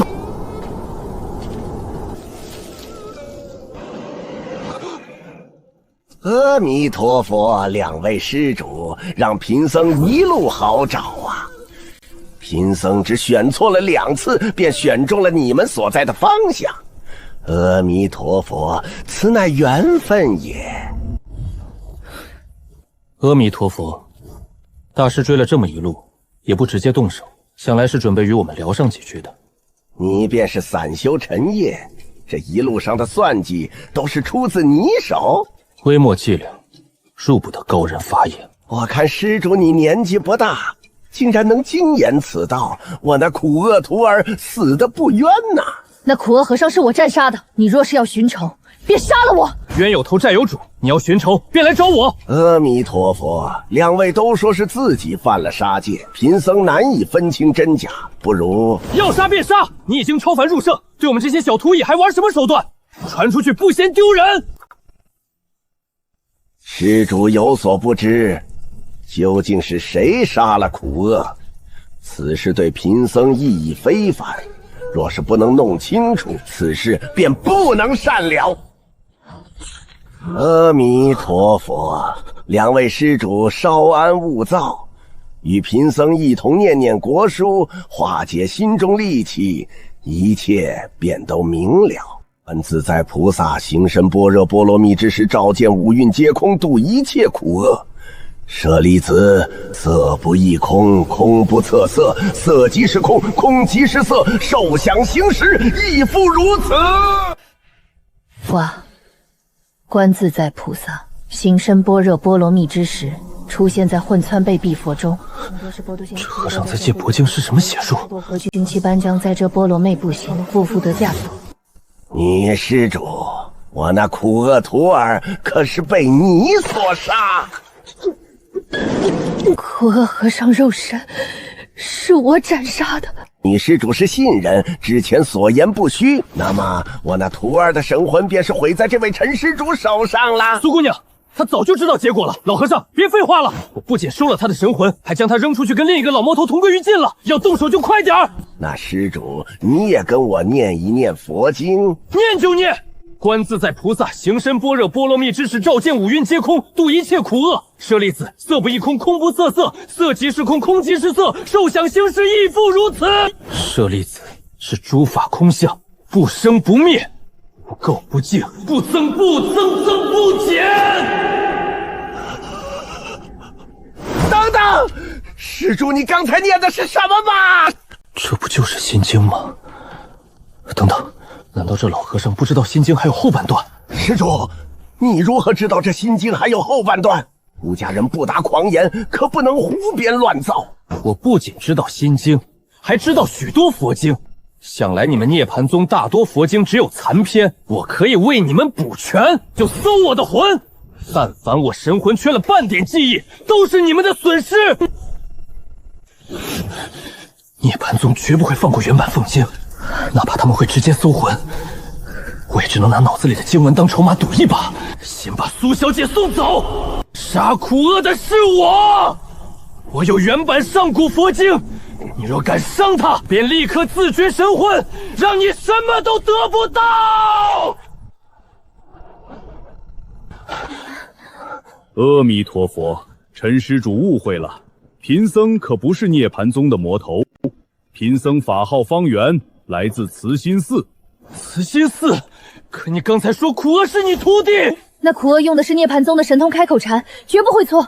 慈心寺出自涅槃宗，神通本就相似。苦厄确实是贫僧徒弟，但他80年前堕入魔道，叛出宗门。贫僧不善卜算，苦追他80年，直到他今日身死，贫僧才生出感应前来。大师既然并非寻仇，何必一路上如此折磨我们？贫僧在路上遇到了一个叫魏长生的焚香门弟子，焚香门与清河剑派关系人尽皆知，贫僧还以为你们是一伙的恶徒。魏长生那害人精撞你手里了？贫僧对他小惩大戒，放他走了。总之全是贫僧之错，两位是有情有义之人，贫僧给你们赔罪。魏长生，你个魏长生，人家问个路你动什么手，差点把我们连累死。大师快请起，下次直接问就行，可别这么吓唬我们小辈了。大师，既然你是来报恩的，为何神色如此焦急？多亏施主为贫僧除了心魔，刚刚突破至反虚境，可涅槃宗他们定不会罢休，贫僧若拖延太久，怕就来不及了。反虚境？放下屠刀，立地成佛；放下屠刀，立地成佛。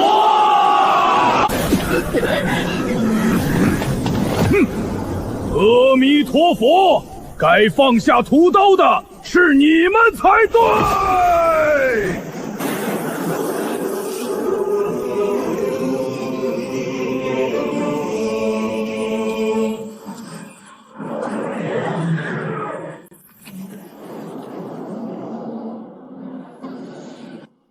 一掌把天打崩了，这大腿比清河剑派还要粗啊！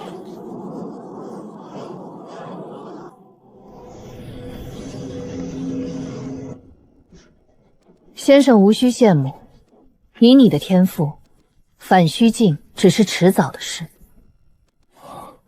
苏姑娘的伤势已经恢复了。方圆大师的丹药有奇效，我已经彻底恢复。此番遭难，反倒是让我修为更进一步。恭喜苏姑娘。先生是有心事，是在记恨方圆大师之前的冒犯吗？自嘲一笑。经过昨日，我想明白了许多东西。我等凡人，过些年便是白骨一堆，与长生久世的相比，确实不值一提。原以为自己干掉通玄境就是越级挑战的主角了，直到看见反虚境一掌崩天的神迹，若不能长生，终究只是一只长了牙在尘埃里耀武。先生所言不错，茫茫天地，我等凡人只是蝼蚁，若是想挣脱这牢笼，便要成仙。我还以为苏姑娘你会劝我不要消沉。先生不是消沉之人，何须我多嘴？不错，感慨归感慨，修行归修行。既然明知道自己身如蝼蚁，就更应该把握如今。苏姑娘，你接下来就要回清河了吗？不错，我也该回清河苦修了。不过回去之前，我会与先生去一趟焚香门，促成天书秘术的交换。不去焚香门了，那魏长生被方圆大师教训了一番，想来是对我们怀恨在心，去了也只是自讨没趣，平添许多麻烦。可是教训魏长生的是方圆大师，为何他会对我们怀恨在心？这个说起来就复杂了。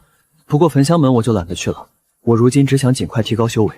等我将师父寻回，我就找个地方苦修去了。先生如今正需要加快速度气海壮大的秘术，不如随我回清河。清河水太清，我这种出身淤泥的小鱼去了也适应不了。我那上了万魂幡的便宜师傅莫慈根本经不起清河剑派的审查，他们门规正的发邪，我去了必被关押，莫慈也得魂飞魄散。生死不能自已的赌博，我绝不来第二次。那先生要去何处苦修？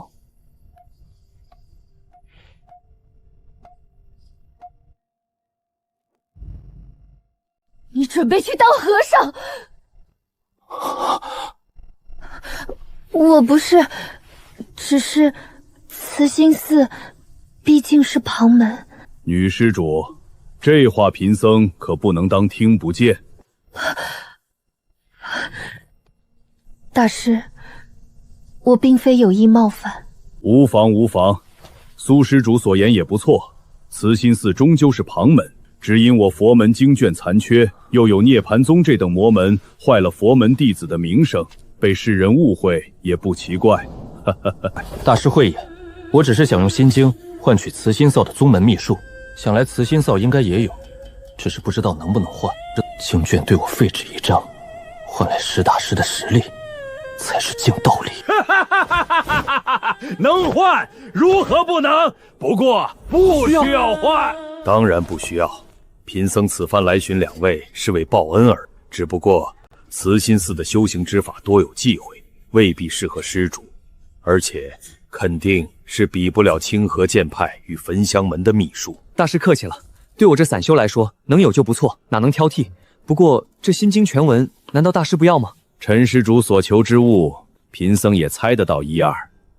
不过慈心寺一穷二白，能拿出手的宝贝不多，恐怕将慈心寺掏空了也换不起呀。不如这样，施主你随我回慈心寺，我向方丈师兄说明一番，下一任方丈就由你来做，你看如何？大师别开玩笑了，你让我念经吃素是绝对不可能的。吃素？慈心寺只是戒杀生，并不需要吃素啊。贫僧生平最爱荤鲜，只是每次化缘都要看布施者心情，很少吃到肉罢了。不见杀，不闻杀，不为我杀。大师吃的是三净肉。不错不错，便是这种。施主果然知道许多佛门失传之秘。我们还是回到正题，除了气海境的秘术，我还需要一门遁术，一门护身神通，一些炼器材料丹药，还有慈心木所有与卜算相关的典籍。气海境想学卜算，不过施主既然笃定，贫僧答应你，但这要价半部心经可不够。心经不够，那加上金刚经、华严经、阿迪经又如何？阿弥陀佛，陈施主，你差点让贫僧的佛心都碎了。这些佛经可别是你瞎编出来的。天地为鉴，绝非胡编乱造。施主独具慧根，真不准备出家当和尚吗？可惜，可惜。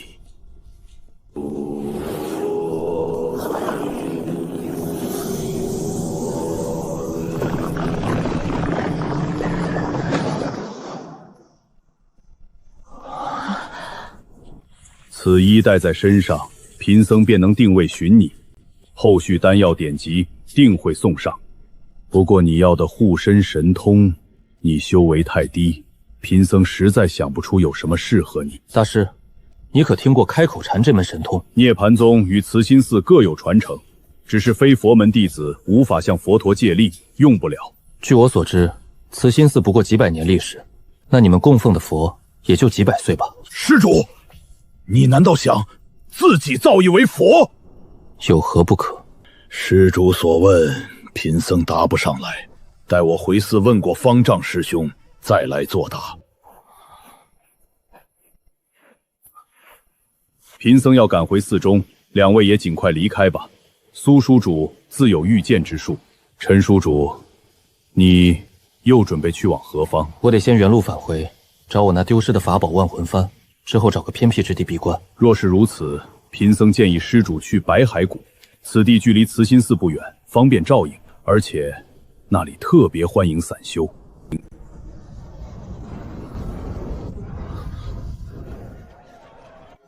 如何？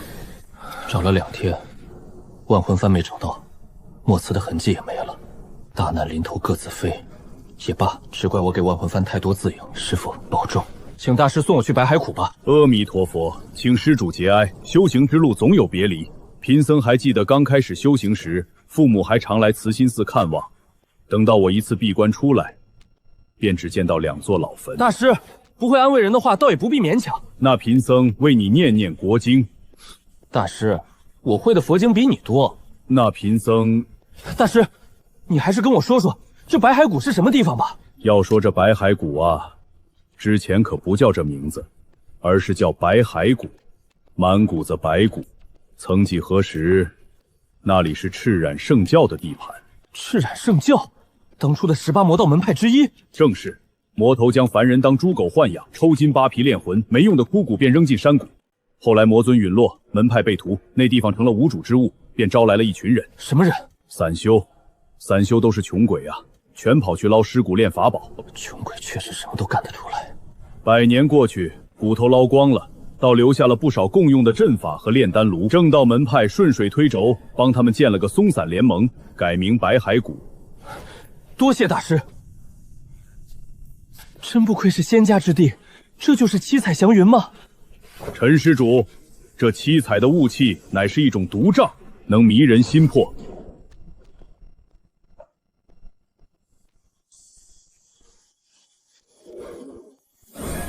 考验吗？归藏64画，困龙诀，坤位阴爻，初6履霜。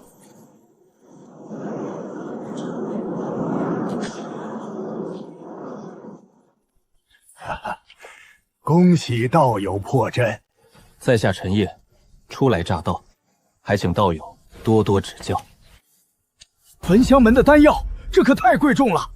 哪里，在下修为低下，破阵费了不少时间，劳烦道友在此等候，实在抱歉。道友说的是哪里话？贫道吕福胜正是今日轮值之人，破阵费时费力，快请随我来歇息。陈道友破阵花了不少心力吧？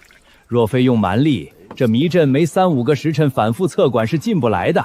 3、5个时辰，我好像就走了30、40步，确实艰难。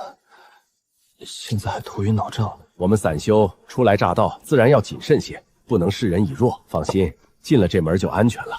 这是苍珠，谷中绝大多数物件都能用它交易。你刚才送我那瓶丹药，按行价值300苍珠，租用炼丹炉1日才要10枚。那药只能治外伤，怎会这么值钱？道友有所不知，在白海谷与5大门派沾边的宝贝，价格得翻几10倍。道友能随手送出焚香谷的丹药，想来关系匪浅，往后还请多多提携。平日好几个月不见一位新人，今日倒是巧了，一来就来3个。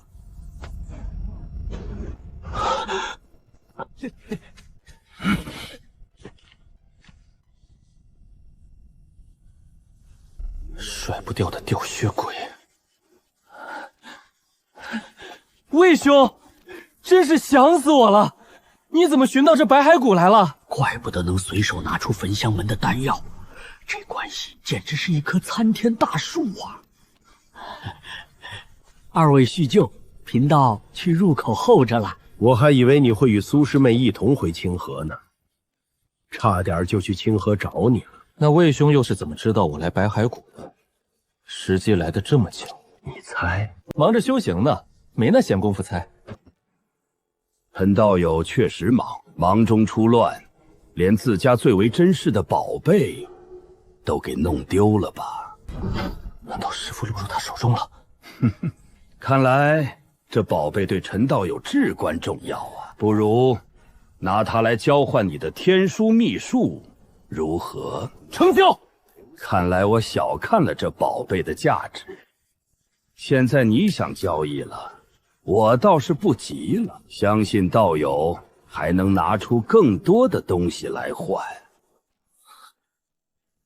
哈哈哈哈哈！魏兄，你险些便骗到我了，真的，就差那么一点儿。莫师妹，你为何拦我？魏师兄，我事先便再三提醒过你，只说第一句即可。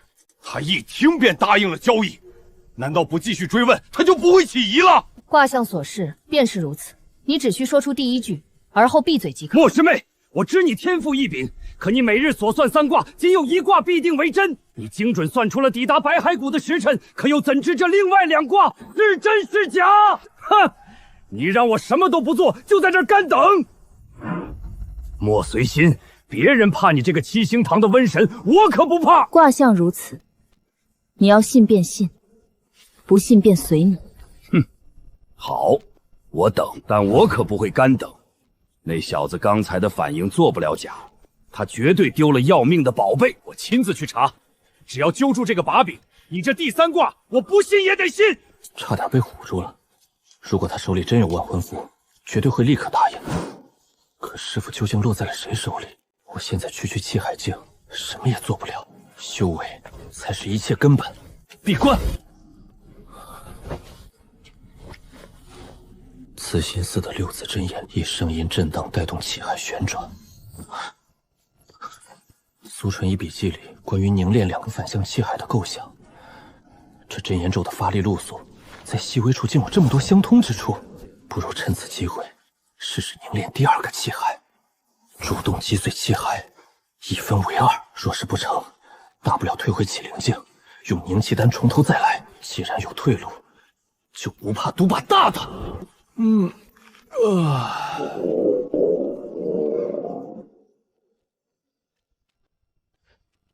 熬了1天1夜，得出去找口热乎的，顺便见识见识这白骸谷。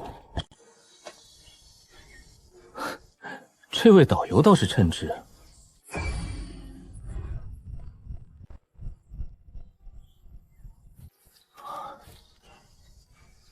也不知道清河剑派与焚香门那等大门派又是什么模样。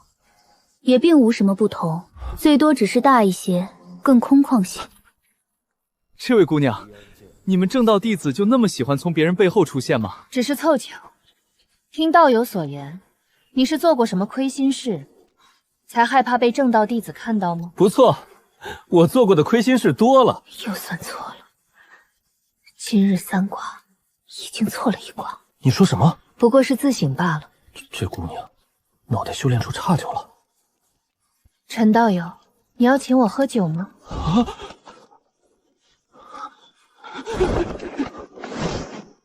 第2卦又错了，可是这第3卦可是必死无疑的大凶之卦呀！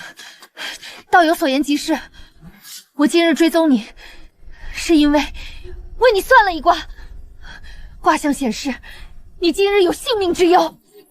卜算之术，你是通玄境？在我记事起，便已有此天赋神通，不需要修行便可预知。既然你有此能，那你算出我为何有性命之忧？今日之内，你会身中剧毒，死于非命，地点未知。无论你如何躲避，此劫皆无法逃脱。你每日3卦，其一为真，那另外2卦呢？前2卦已证明为假。第1卦算你对我出言调戏，第2卦算你邀我喝酒。你刚才对我避之不及，显然前2卦已断，这第3卦身中剧毒，必中无疑。如果卦象是死局，那就改掉变数。前2卦之所以假，是因为我没做。那只要我现在去补上这2卦，这凶卦就不攻自破了。姑娘，得罪了。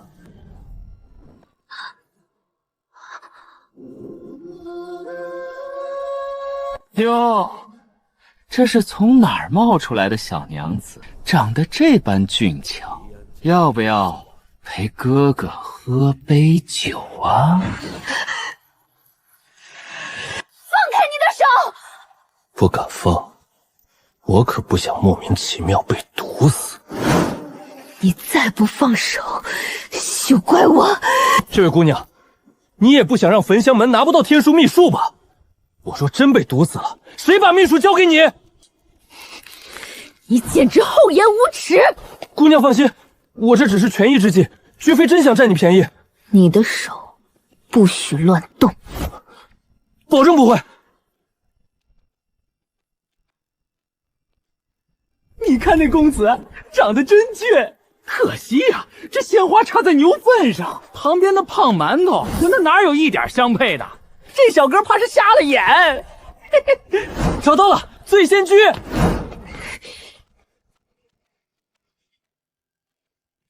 之前多有得罪，实属无奈之举。这杯酒算我向你赔罪。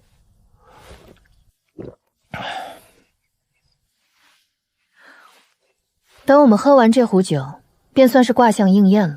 那若今日算出来的并非我的死期，而是你自己的，姑娘也会信吗？所以我从不算自己，卜者不算己，否则毕生祸端。姑娘能否教我卜算？你想学，这可不容易。姑娘若是愿意教我，那天书秘术我双手奉上。啊，不是说好了，等你度过此次死劫，便将秘术交给我吗？我什么时候说过？你明明说，如果你死了，天书秘术就……等等，你骗我！现在才后悔，姑娘不觉得晚了？真想白白吃亏，什么都拿不到吗？本来你们焚香谷是要用洗魂来换我的天书秘术，这东西有多珍贵，你应该很清楚。只要我教你卜算，你就会将天书秘术交给我，不会再反悔了吧？当然不会。我陈烨答应过的事，向来言出必行，绝不反悔。不对，万一你没有学习卜算的天赋怎么办？我岂不是白费力气？可在没学之前，我也不清楚自己有没有天赋。我有办法。你若是能在我们喝完这壶酒之前，将这枚铁球打开，那便证明你有学习卜算的天赋。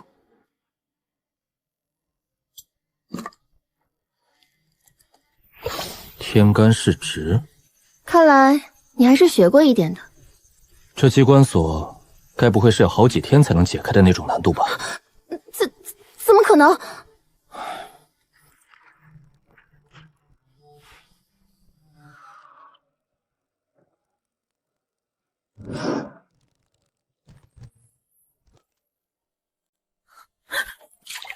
不可能，绝不可能！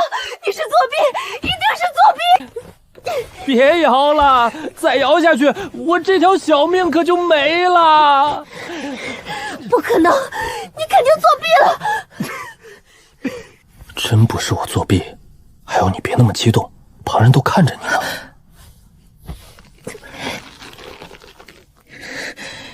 你究竟怎么解开的？这铁球原本就已经复原了7、8成，只剩下几个位置不对，随便拧几下就开了。你绝对不是普通散修，你到底是哪个门派的弟子？你当真想知道？唉，姑娘这般执着，我这一身所学皆源自知窟。知窟？那不过是个无名的小派，姑娘没听过也很正常。你该不会又在骗我吧？我对天发誓，绝无半句假话。姑娘之前说只要我解开这铁球就教我卜算之术，如今也该兑现诺言了。既然你已经学过天干地支，我便不再赘述。这是最基础的卜算之法。净神习、玄真、福星破字、入库8级复杂而复法通史的指路象征勾数自六，再次指胸后变相其实不如其动作。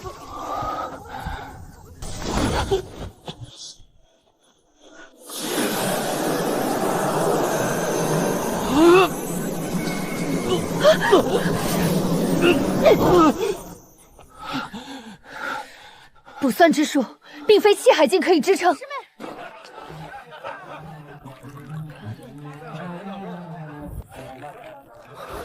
师妹，你在这里做什么？你干什么？魏兄，别师妹师妹的叫的亲热，这是我师妹，不是你的师妹。别以为你是焚香门弟子，就可以打搅了我们喝酒的兴致。你颠倒黑白！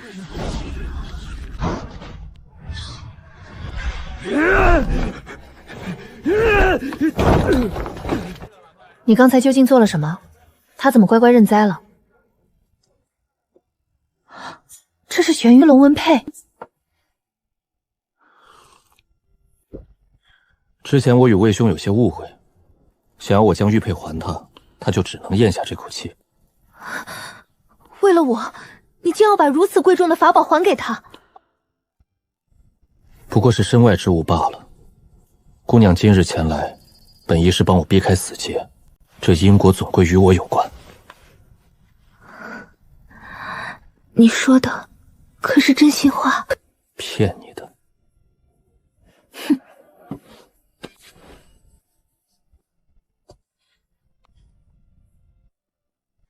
如此一来，我们便两清了。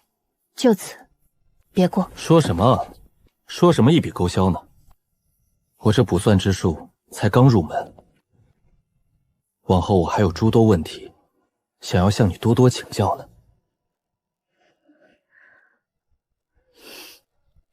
好，我能教的都教你。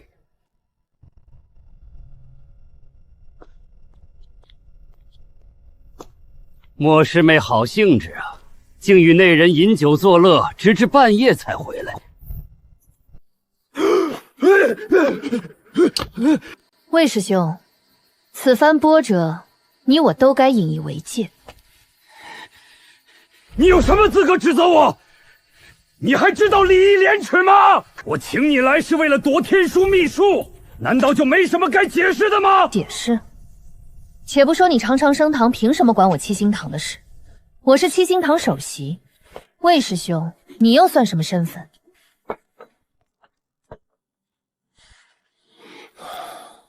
罢了，往事不可追，少了个万魂符护法而已，还是把握当今。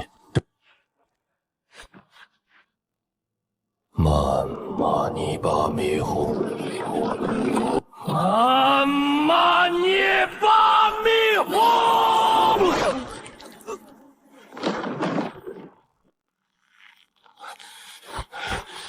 给我进！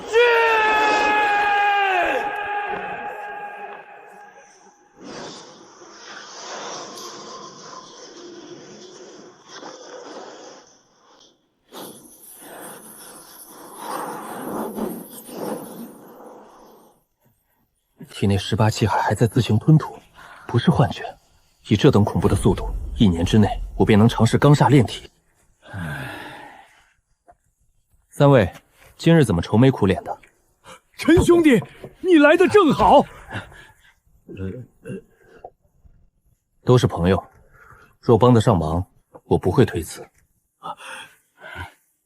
陈兄弟，你与那焚香门究竟是什么关系？那莫伯见玉傅剑冲第一话就强了，那莫姑娘为了救你，就这般让你轻薄了。不愧是名门正派的弟子。对，焚香门也不全是魏长生那般仗势欺人之徒，还是有好人的。我的事儿说清楚了，吕兄也该说说你们的麻烦了。此事因我而起，我年岁太大，若不能跨过这一关，便只能作化入灭了。我实在不甘心，我想去焚香门求一份金刚伞。诸位是希望我去找莫姑娘，求一份金刚伞？不敢，再过不久便请陈兄弟帮我们打听一番。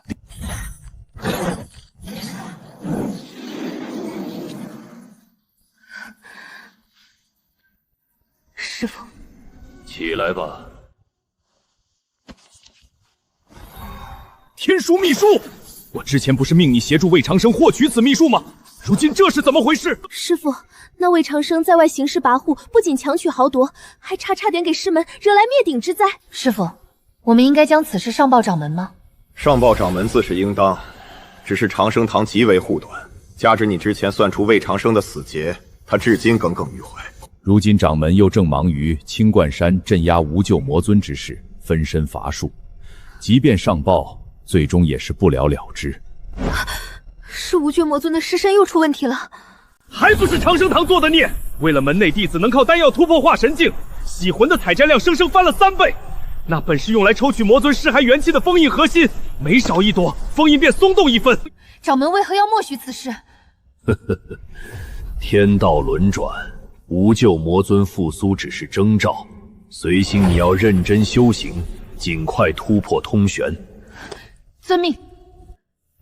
你对那个线上秘术的散修陈烨颇为欣赏。师父，他是真正的个修行天才，他只用了短短片刻，便解开了您送我的奇门铁球。能得你如此夸赞，还真难得。不过，可不止你一个人认为他是天才。清河剑派的苏纯一多次推荐他入清河，却被那小子拒绝了。他为何拒绝？哼，清河剑派那闭气长生之语、一心除魔的古板门规，他与清河格格不入，所以你还有机会。白骸谷集会即将开始，这次我已向掌门汇报，由你全权主持。届时苏纯一也会到场，你与他多加亲近，结交此人，你终生受益。徒儿明白。还有一事，你在白骸谷时多注意谷中的蛇。蛇？师傅指哪一种？无论遇见何种蛇，都要多加留意，多向当地久居的修士打听。最重要的一点，倘若见到一种骨头外露的赤莲蛇，务必立刻向我汇报，不可有丝毫耽搁。去吧。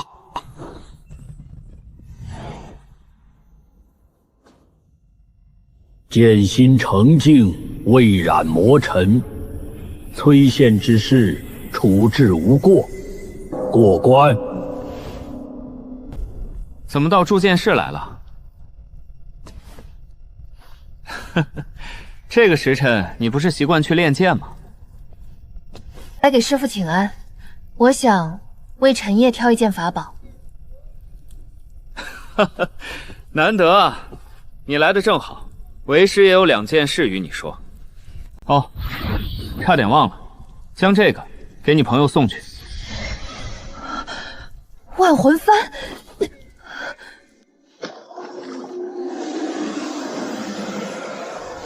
苏姑娘，久违了。你怎会在此？你们不是被陈烨抄下逃生去了吗？那小子有情有义，这幡里的阴魂也没辜负他的恩情。他们是不顾生死，硬是飞来清河报信救主啊！多谢师父。谢什么？又不是送你的，你替那小子多谢我啊！去准备吧。不过为师还有最后一件事嘱咐：此次去白骸谷，一定要小心里面的蛇。蛇？我那焚香门老友擅长算卦，心中特意警告，尤其是遇到骨头长在外面的赤染蛇，就当是最凶残的魔头来对待，明白吗？徒儿明白。这位朋友，我这里有赤莲老魔的图，你要吗？朋友，要不要？不是合欢宗秘传版的我不要，若是有雕版彩印的，我全都要。原来是真朋友，随我来。你便是黑小三，你也不黑啊。卖春宫图的要是用本来的名字，生怕别人抓不到我嘛。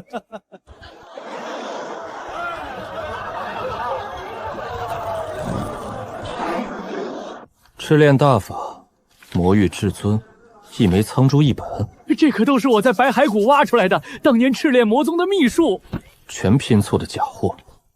小辈，你看了封面便沾了魔宗的怨念，若不买我一本秘籍，午夜入梦之时，魔头便会化作噬梦的大蛇，将你的神魂吃掉。是吗？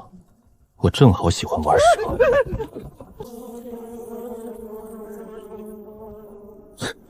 要买就买，阁下这是什么意思？原以为遇到内行了，没想到不过是个外行。砸场子是吧？我倒要看看你有多内行。请你长长眼。哼，蹊跷的枯骨蝉确实是上赠品，不过一听便知是虚弱已久的平虫。你这只病恹恹的，你的饲养手法也不见得多高明。说的头头是道，可惜你摊子上这些虫子加起来，都不如我这病恹恹的枯骨蝉。放屁！我这些品种虽差，但养得好，价值600苍珠。你这蹊跷枯骨蝉就这病模样，顶天了也就值500苍珠。就500苍珠，这枯骨蝉卖你了。你套我话，你就说要不要吧。喝酒。朋友，转了大半天，什么也没买到。那是自然，我看你一直留意的都是代步之物。若是为了代步，不妨考虑一下灵兽坐骑。灵兽可不好养活，讲究个缘分，去看看呗。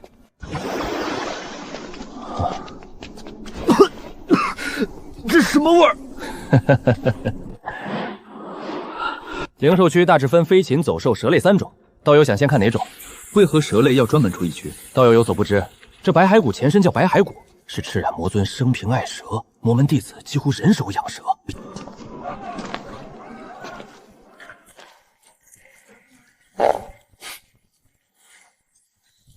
就它了。哎呦，客官好眼光，这可是有着上古3族金乌血统的灵兽，您看它这第3条腿。你这造假也太敷衍了。成交，送您2袋口粮，包管吃1个月。吃吧，接下来还得辛苦你。坐骑有了，接下来该去焚香门驻地找莫随心了。算算我的万魂幡在哪儿，还有师傅他老人家究竟是死是活。此地乃是焚香门驻地，恕不接待外人。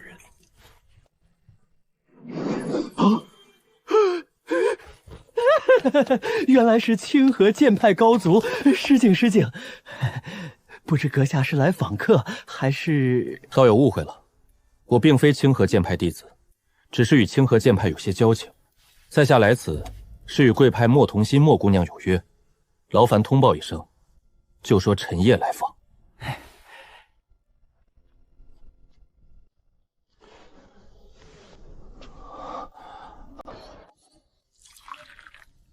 等回去之后，丹药管够。你这家伙从哪儿学的这些？物似主人形，宠物当然是跟主人学的。你看这乌鸦不就跟你一样？当初占便宜的时候，你倒是没这般客气，如今倒是真吃起来了。莫姑娘若是还在记恨，那我只能再请你喝一杯作为赔罪了。今日来找我，是准备继续学卜算吗？这是其一。另外，来打听一下焚香门是否有金刚伞准备出售。金刚伞，数日后的集会中会有许多珍贵丹药进行拍卖，不过恐怕此物珍贵，寻常散修是支付不起。若是以白骸谷的物价，想要拍下，至少要5万苍珠。5万？这还只是最低价，若是有人竞拍，那价格就不好说了。莫姑娘，这次前来，我还想请姑娘你为我卜算一下。你又想让我算你的吉凶，好让你再占我便宜吗？不，姑娘误会了，我真不是那种人。我只想请姑娘你帮我算一算，这法宝在哪儿。你运气不错，今日3卦，还剩1卦未曾卜算。姑娘算到什么了？怕是让你失望了。我算到你那宝贝就在白骸谷内，但这似乎不合常理。你是先丢了宝贝，再到了白骸谷，这法宝又怎会出现在这儿呢？那姑娘是否算出这法宝在白骸谷的哪一处？好像是在清河剑派的驻地。清河剑派，魔门法宝落在清河剑派地界，不得被那群剑修的剑光戏谑成臊子。既然如此，我便去清河剑派驻地看看。我与你同去。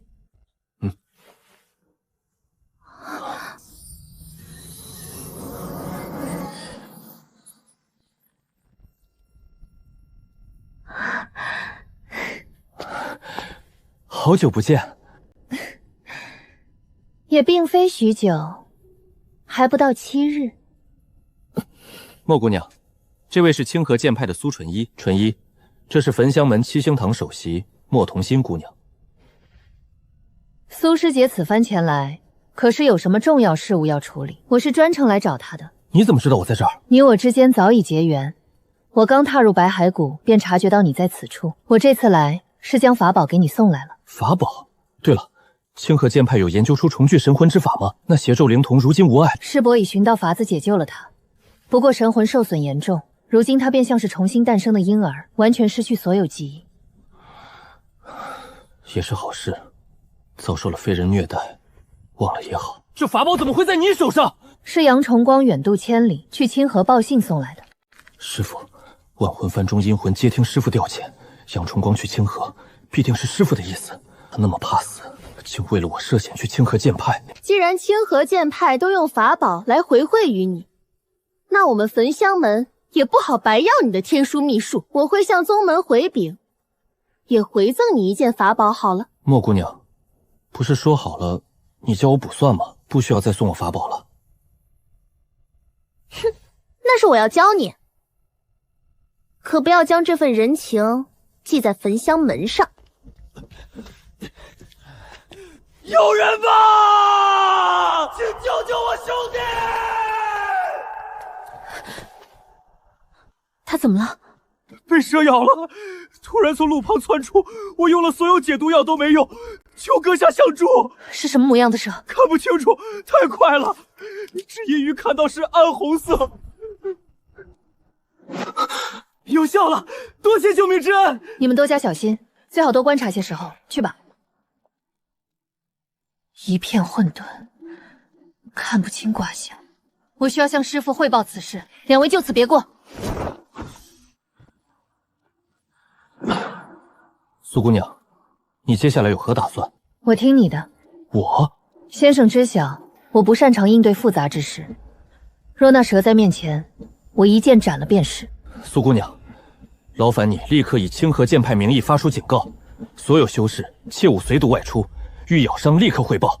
另外，联合5大门派备足解毒和驱蛇丹药，组织2支巡逻队。先生不如随我去清河驻地，那里最安全。我先去通知几个朋友避难，稍后便去清河剑派找你。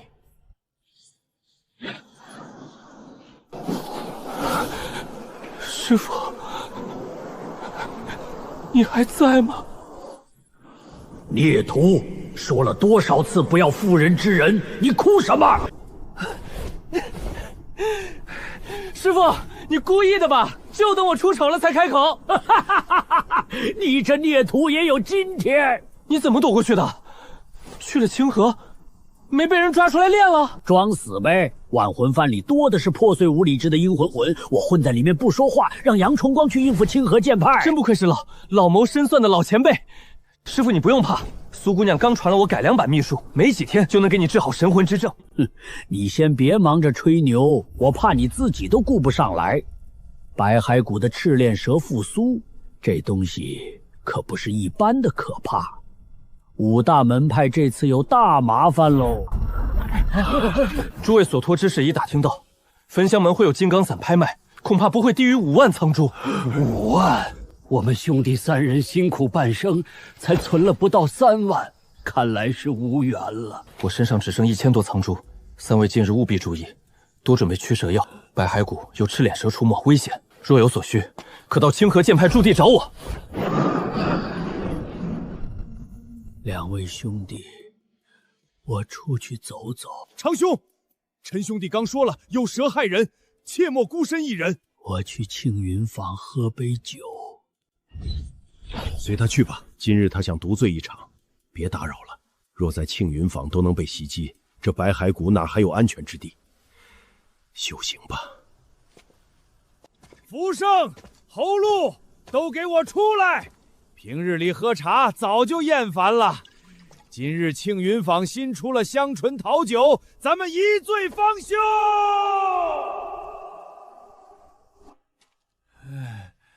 福盛、侯禄。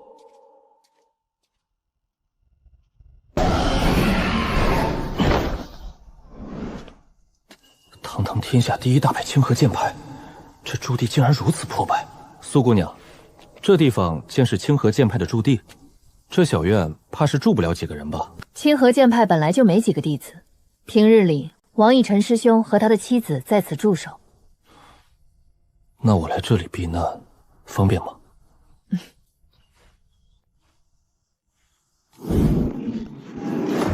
这威压和当初遇到方圆和尚时一模一样。见过前辈。陈道友客气了。师妹，你嫂子说让你过去一趟，我带陈道友去厢房看看。有什么需要尽管跟我说。多谢王道长。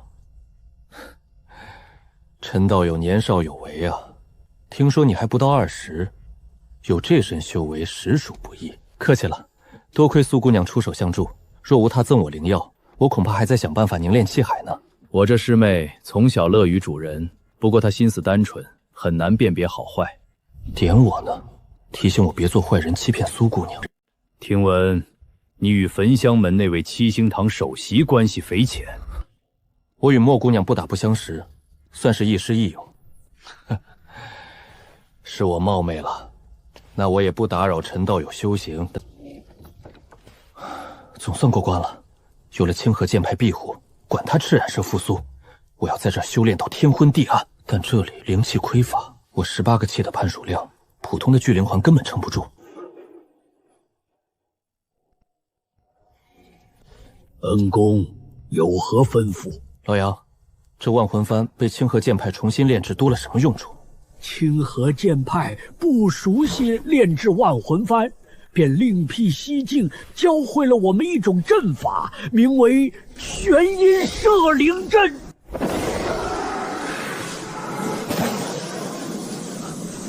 这阵法简直像是把天地戳了个窟窿，直接连通了灵气的海洋。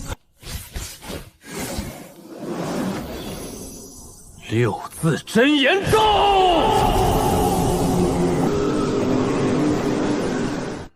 气海已经无法扩大，装不下更多灵气了。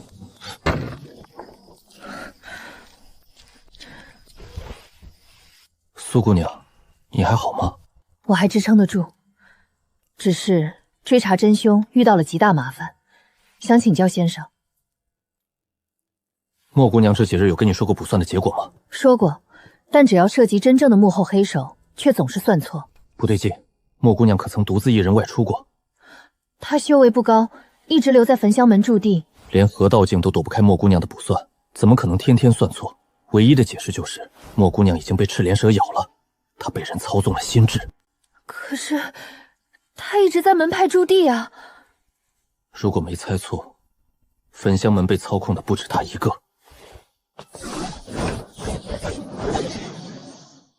我要亲自算一卦。算出来了，有赤莲蛇去过焚香门驻地，不过是死的。好像是有这事儿。莫师妹说卜算需要，我便将斩杀的赤莲蛇送了过去，但我肯定那些蛇都已经死透了。赤染蛇靠的是毒，蛇的毒液清理干净了吗？这个倒没有。莫苏心的卜算是他们最大的威胁，只要他算准一次，魔宗便会全军覆没。蛇毒送入了驻地，恐怕莫姑娘甚至整个焚香门都已经找了道了。先生的意思是，焚香门内有奸细，趁莫师妹卜算时用蛇毒偷袭，我们要如何确认此事？苏姑娘，不需要我们来确认。真正担心她的大有人在，只要你立刻向上汇报，让五大门派的高层去头疼就行了。好，事不宜迟，我马上向师门汇报。这事处处透着诡异。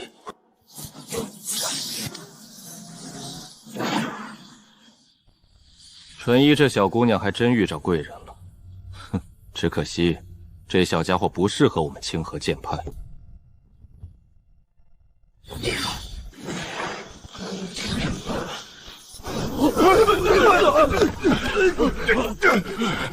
老家伙，你疯了！强行刺破虚空，把我们拉过来！哼，你们说魔门复苏要锻炼小辈，逼着我袖手旁观，我也答应了。如今白骸谷之事，你们做得如何？这才几天时间，你着什么急？你们焚香门的小字辈都快玩完了，你还问我急什么？诸位稍安勿躁，别忘了赤然魔宗余孽里有我蜃楼派的弟子潜伏，对方一举一动都在掌控之中。你们若是只顾磨练自家弟子，让白骸谷损失惨重，就别怪我不讲情面。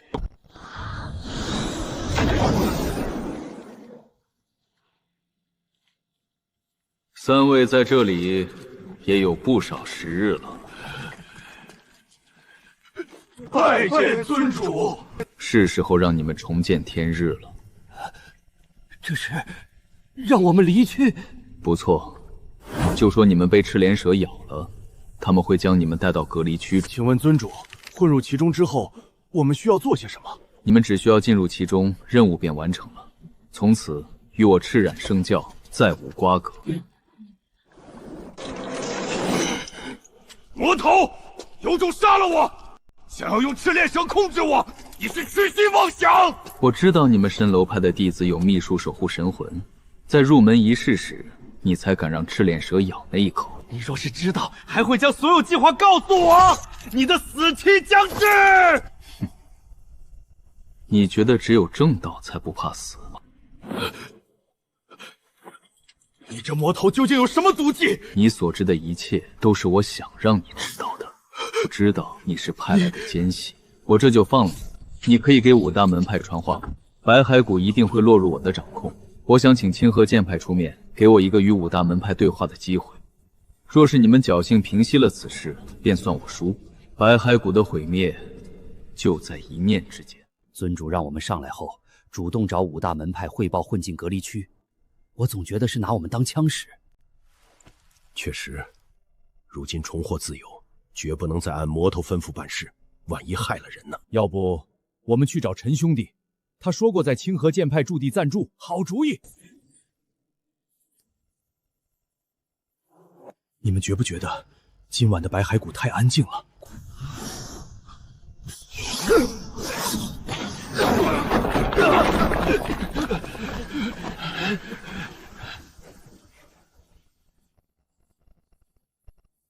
这散教好眼熟，想起来了，刚入谷时，他跟陈烨在亭中喝茶。既然是你的朋友，那就只能怪你们倒霉，鬼鬼祟祟的，为何在此？都不许动！验！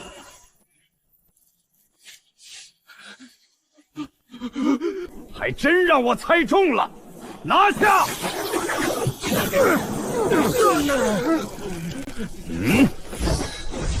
还给我！你们焚香门还想当强盗不成？我看你们心中有鬼，这袋子里怕是有见不得人的东西。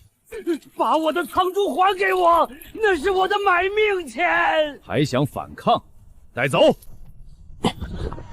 师傅，感觉如何？也就聊胜于无。我神魂已经油尽灯枯，只不过有这万魂幡护持，消散的慢些罢了。众生愿力可修复神魂，让师傅你变成神灵。一旦以香火成神，你便受愿力束缚，可没有修仙那么自由了。能活就成，我还挑剔什么？你不是才凝聚气海吗？怎么还想着帮我成佛了？罢了，你看着折腾吧，我先歇着了。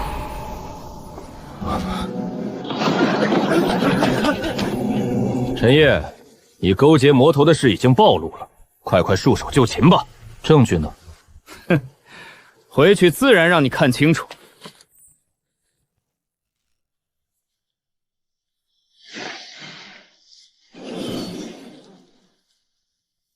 真是废物，还以为能打起来。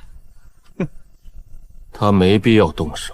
有清河剑派为他撑腰，焚香门不敢针对他做什么。若他动手伤人，反倒受人画饼。尊主为何在意此人？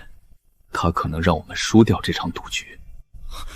那尊主为何不直接杀了他？杀了他，我等都要同死。你们真以为如今已经赢了？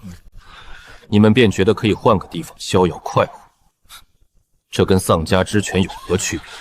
我要的不是继续如蝼蚁般苟生，我要宗门弟子都可以随意行走于阳光之下。现在唯一的变数就是陈烨。区区气海境小修士能做什么？我也不知道，但这陈烨绝对是我宗崛起最大的变数。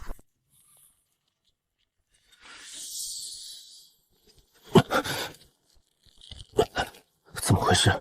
像是被咬了一口。陈烨，不，这与我无关啊！魏师兄，你这么做是有点过了。我不是，我真没有。罢了，我们云庐仙宗不想介入你们的私人恩怨，告辞。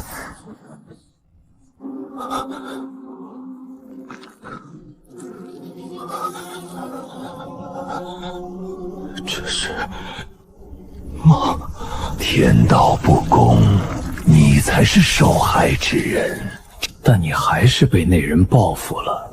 他借着醇香门的势力公报私仇，要置你于死地，怨恨吗？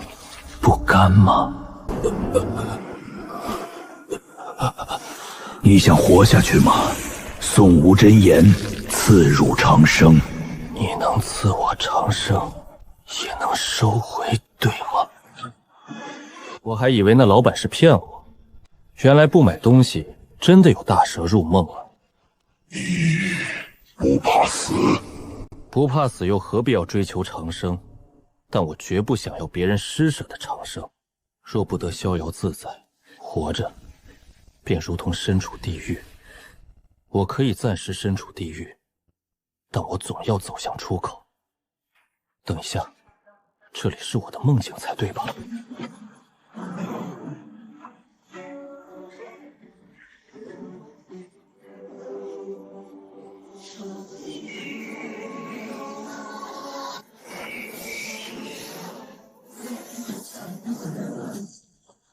刚才你说焚香门对我公报私仇，但咬我一口的是赤脸蛇吧？我中了蛇毒，才会进入这个梦境。我就说魏长生不该这么蠢，以他自私自利的性格，就算要报仇，也不会选这种敏感时候。原来是你在栽赃陷害。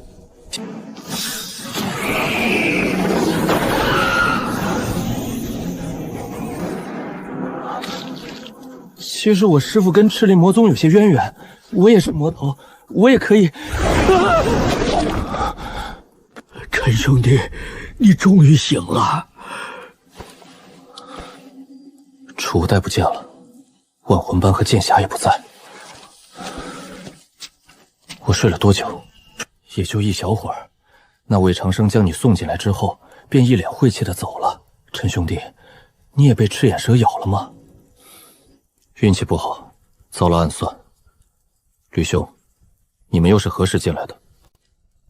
陈兄弟，你也被抓进来了，清河剑派也没能保住你吗？我毕竟不是清河剑派的弟子。连你也被抓了，连你也被抓了！长兄，你冷静些。推旧曲者得新生，焚己身者见大光明。去清河剑派的驻地，那里能保命。那你呢？解铃还需系铃人，我去寻那罪魁祸首。诸位随我去将法宝取回，然后便将这些表里不一的正道赶出去。白骸谷是我等散修的地方，轮不到他们插手。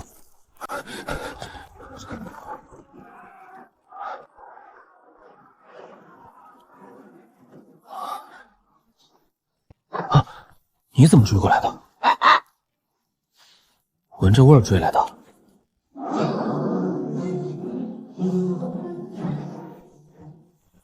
黑旋风，追那道剑过。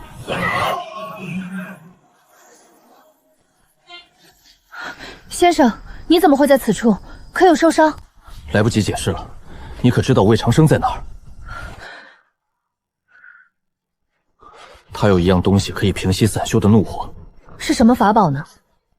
不是法宝，是魏长生本人。先生，散修暴起伤人闹得如此严重，就算抓了魏长生，他也不是下令之人，这人头有何用处？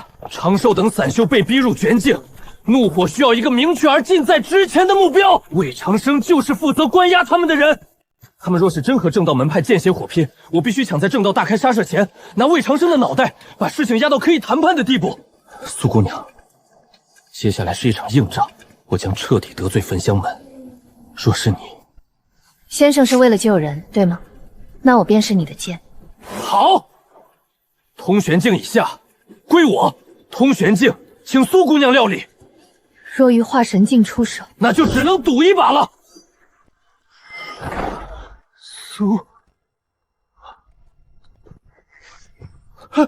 站住！魏师兄正在殿内面见莫师姐，请等同报。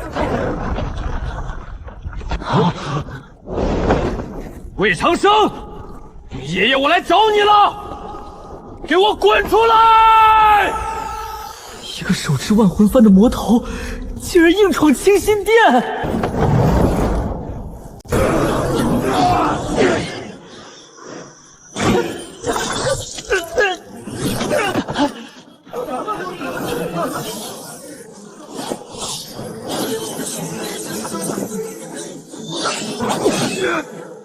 苏纯一，你竟与这魔头为伙！先生，通玄境，我来。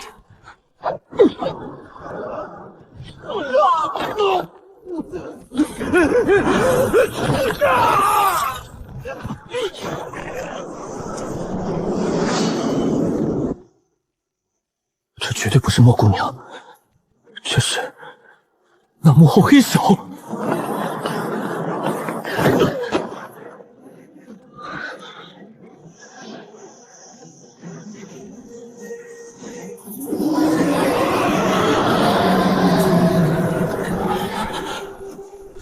纯一，我同魔头来我焚香门撒野，欺人太甚，快放人，束手就擒。先生，我怕是抵挡不住。无妨，闹这么大，焚香门高手出面在预料之中。不过，哈哈，云涛兄，何必为难这些小辈？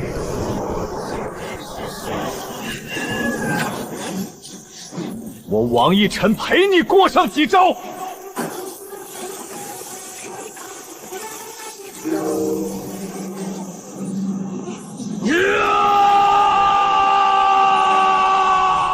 苏姑娘，趁现在，他们防外不防内，快走！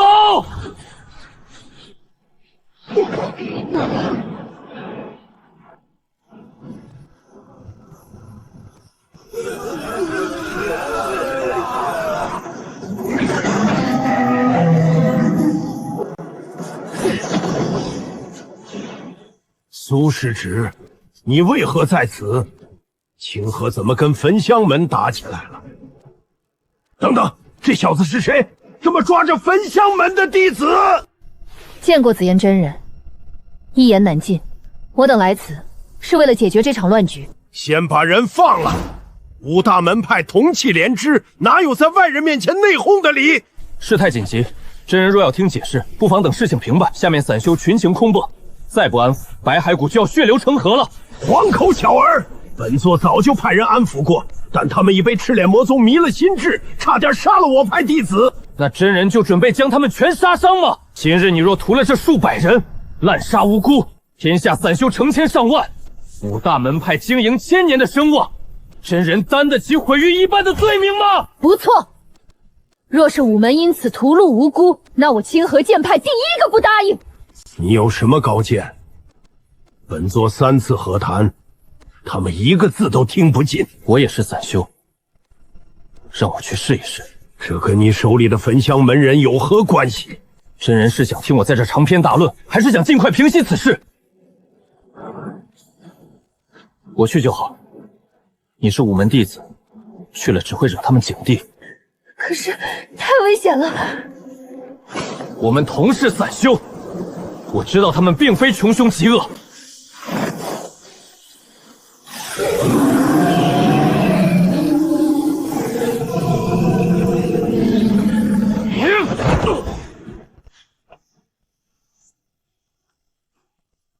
程兄，你还认我这个朋友吗？陈兄弟，你对我有恩，但你若是替五大门派当说客，我常某今日只能与你割袍断叶。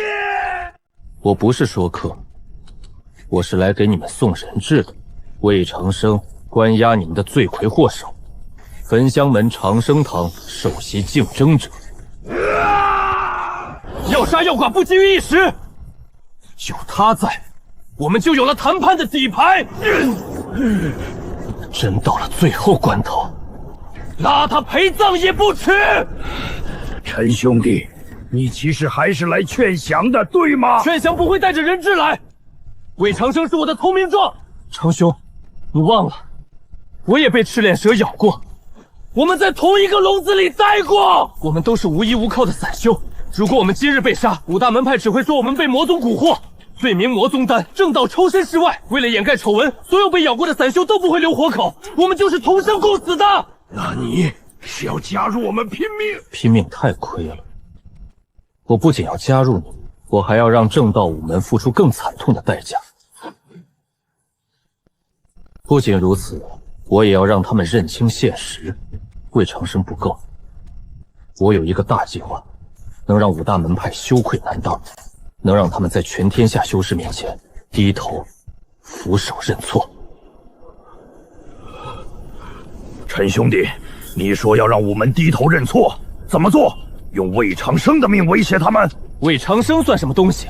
拿他的命威胁，午门只会将我们一起抹杀。你不能用别人毫不在意的东西作为威胁的筹码。蜃楼派之前派人来劝降，他们是怎么说的？他们说要杀光我们易如反掌。他们说我们是被魔头蛊惑，只要跪下投降就能大发慈悲。他们高高在上，连事情怎么回事都不问，就直接给我们定了罪。他们根本没把我们当人看。不错，蜃楼派一群道貌岸然的白痴，他们不可能理解我们的苦楚。我们宁死也绝不束手就擒。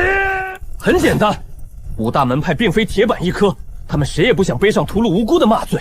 我们用魏长生做筹码，逼蜃楼派解开迷阵。蜃楼派巴不得送走我们这块烫手山芋，而焚香门弟子在我们手上，焚香门必定会来插手。到时候，我们就说是蜃楼派以性命要挟，我们才拿魏长生保命，让焚香门和神楼派为了面子自己扯皮去。我们不仅要脱身，还要派人把这事昭告天下。我倒要看看五大门派敢不敢把白骸谷的散修全杀绝。陈兄弟，我们信你。若有意外，我们就杀魏长生祭天，跟他们不死不休。我们的性命交到你手上了。好。信不辱命，我说服他们不再冲击驻地，请真人放开通道，他们自然会退去。当真？我3次和谈都无功而返，这小子进去片刻就摆平了这群悍不畏死的亡命徒，他不会就是赤染魔宗的尊主假扮的吧？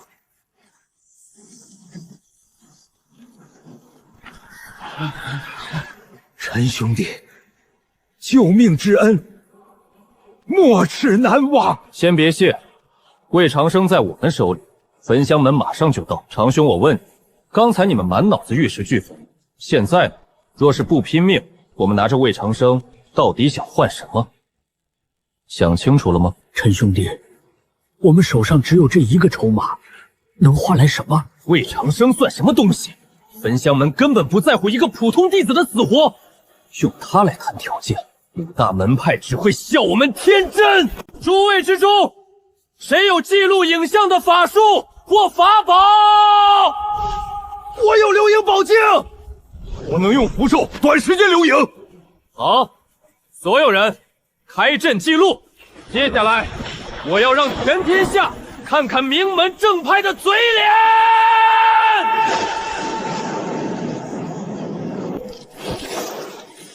你们识相便放了我，否则焚香门云涛师伯一掌拍来，你们全都要死。死性不改。招供！我有什么可招供的？勾结魔头的是你们！魏长生，细数你的罪孽吧。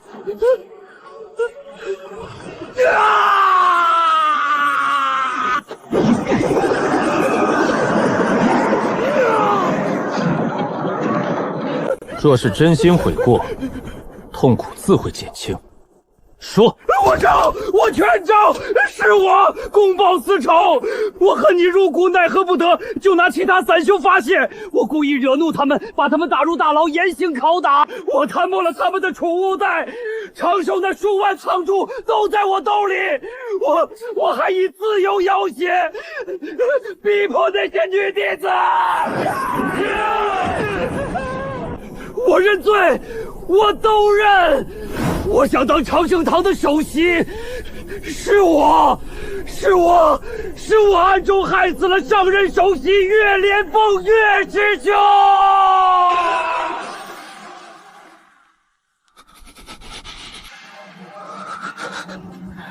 好家伙，这下你真是神仙难救了。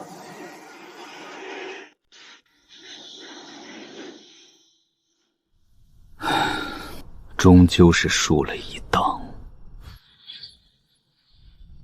阿弥陀佛，师弟若是狠下心来，将那少年控制了，这一场便是你赢了。如今重立圣教的计划已行不通，接下来正道五门只会将全部怒火发泄在我身上，这白骸谷是留不得了。阿弥陀佛，涅槃宗大门始终向你敞开。哼哼，师兄有心了，但我暂时不想送羊入虎口。阿弥陀佛，师弟误会了，出家人慈悲为怀，怎会加害于你呢？看来师弟对涅槃宗成见还是太深了，那我也只好亲自动手，请师弟来涅槃宗叙一叙旧了。放下屠刀，力度成佛。师弟，回头是岸呐！如今散修已然被收服，你这点愿力如何与我积载1000年的愿力相比？还是别反抗了。我早就知道你不会放过我，你以为我会毫无准备吗？我慈悲。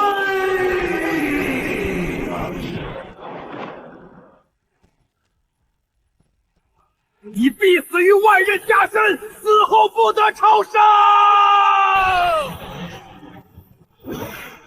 阿弥陀佛，多谢施主以身犯险，引出那魔头。互惠而已。我也担忧涅槃宗找我的麻烦，如今看来，至少有数十年安稳日子了。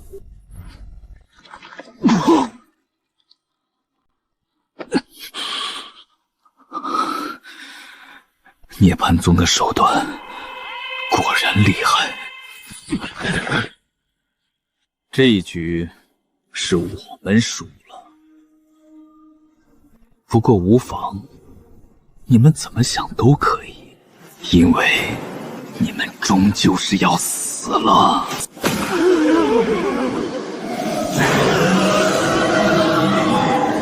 去吧，去正道武门面前晃一晃，他们如今正需要杀几个魔头出口气。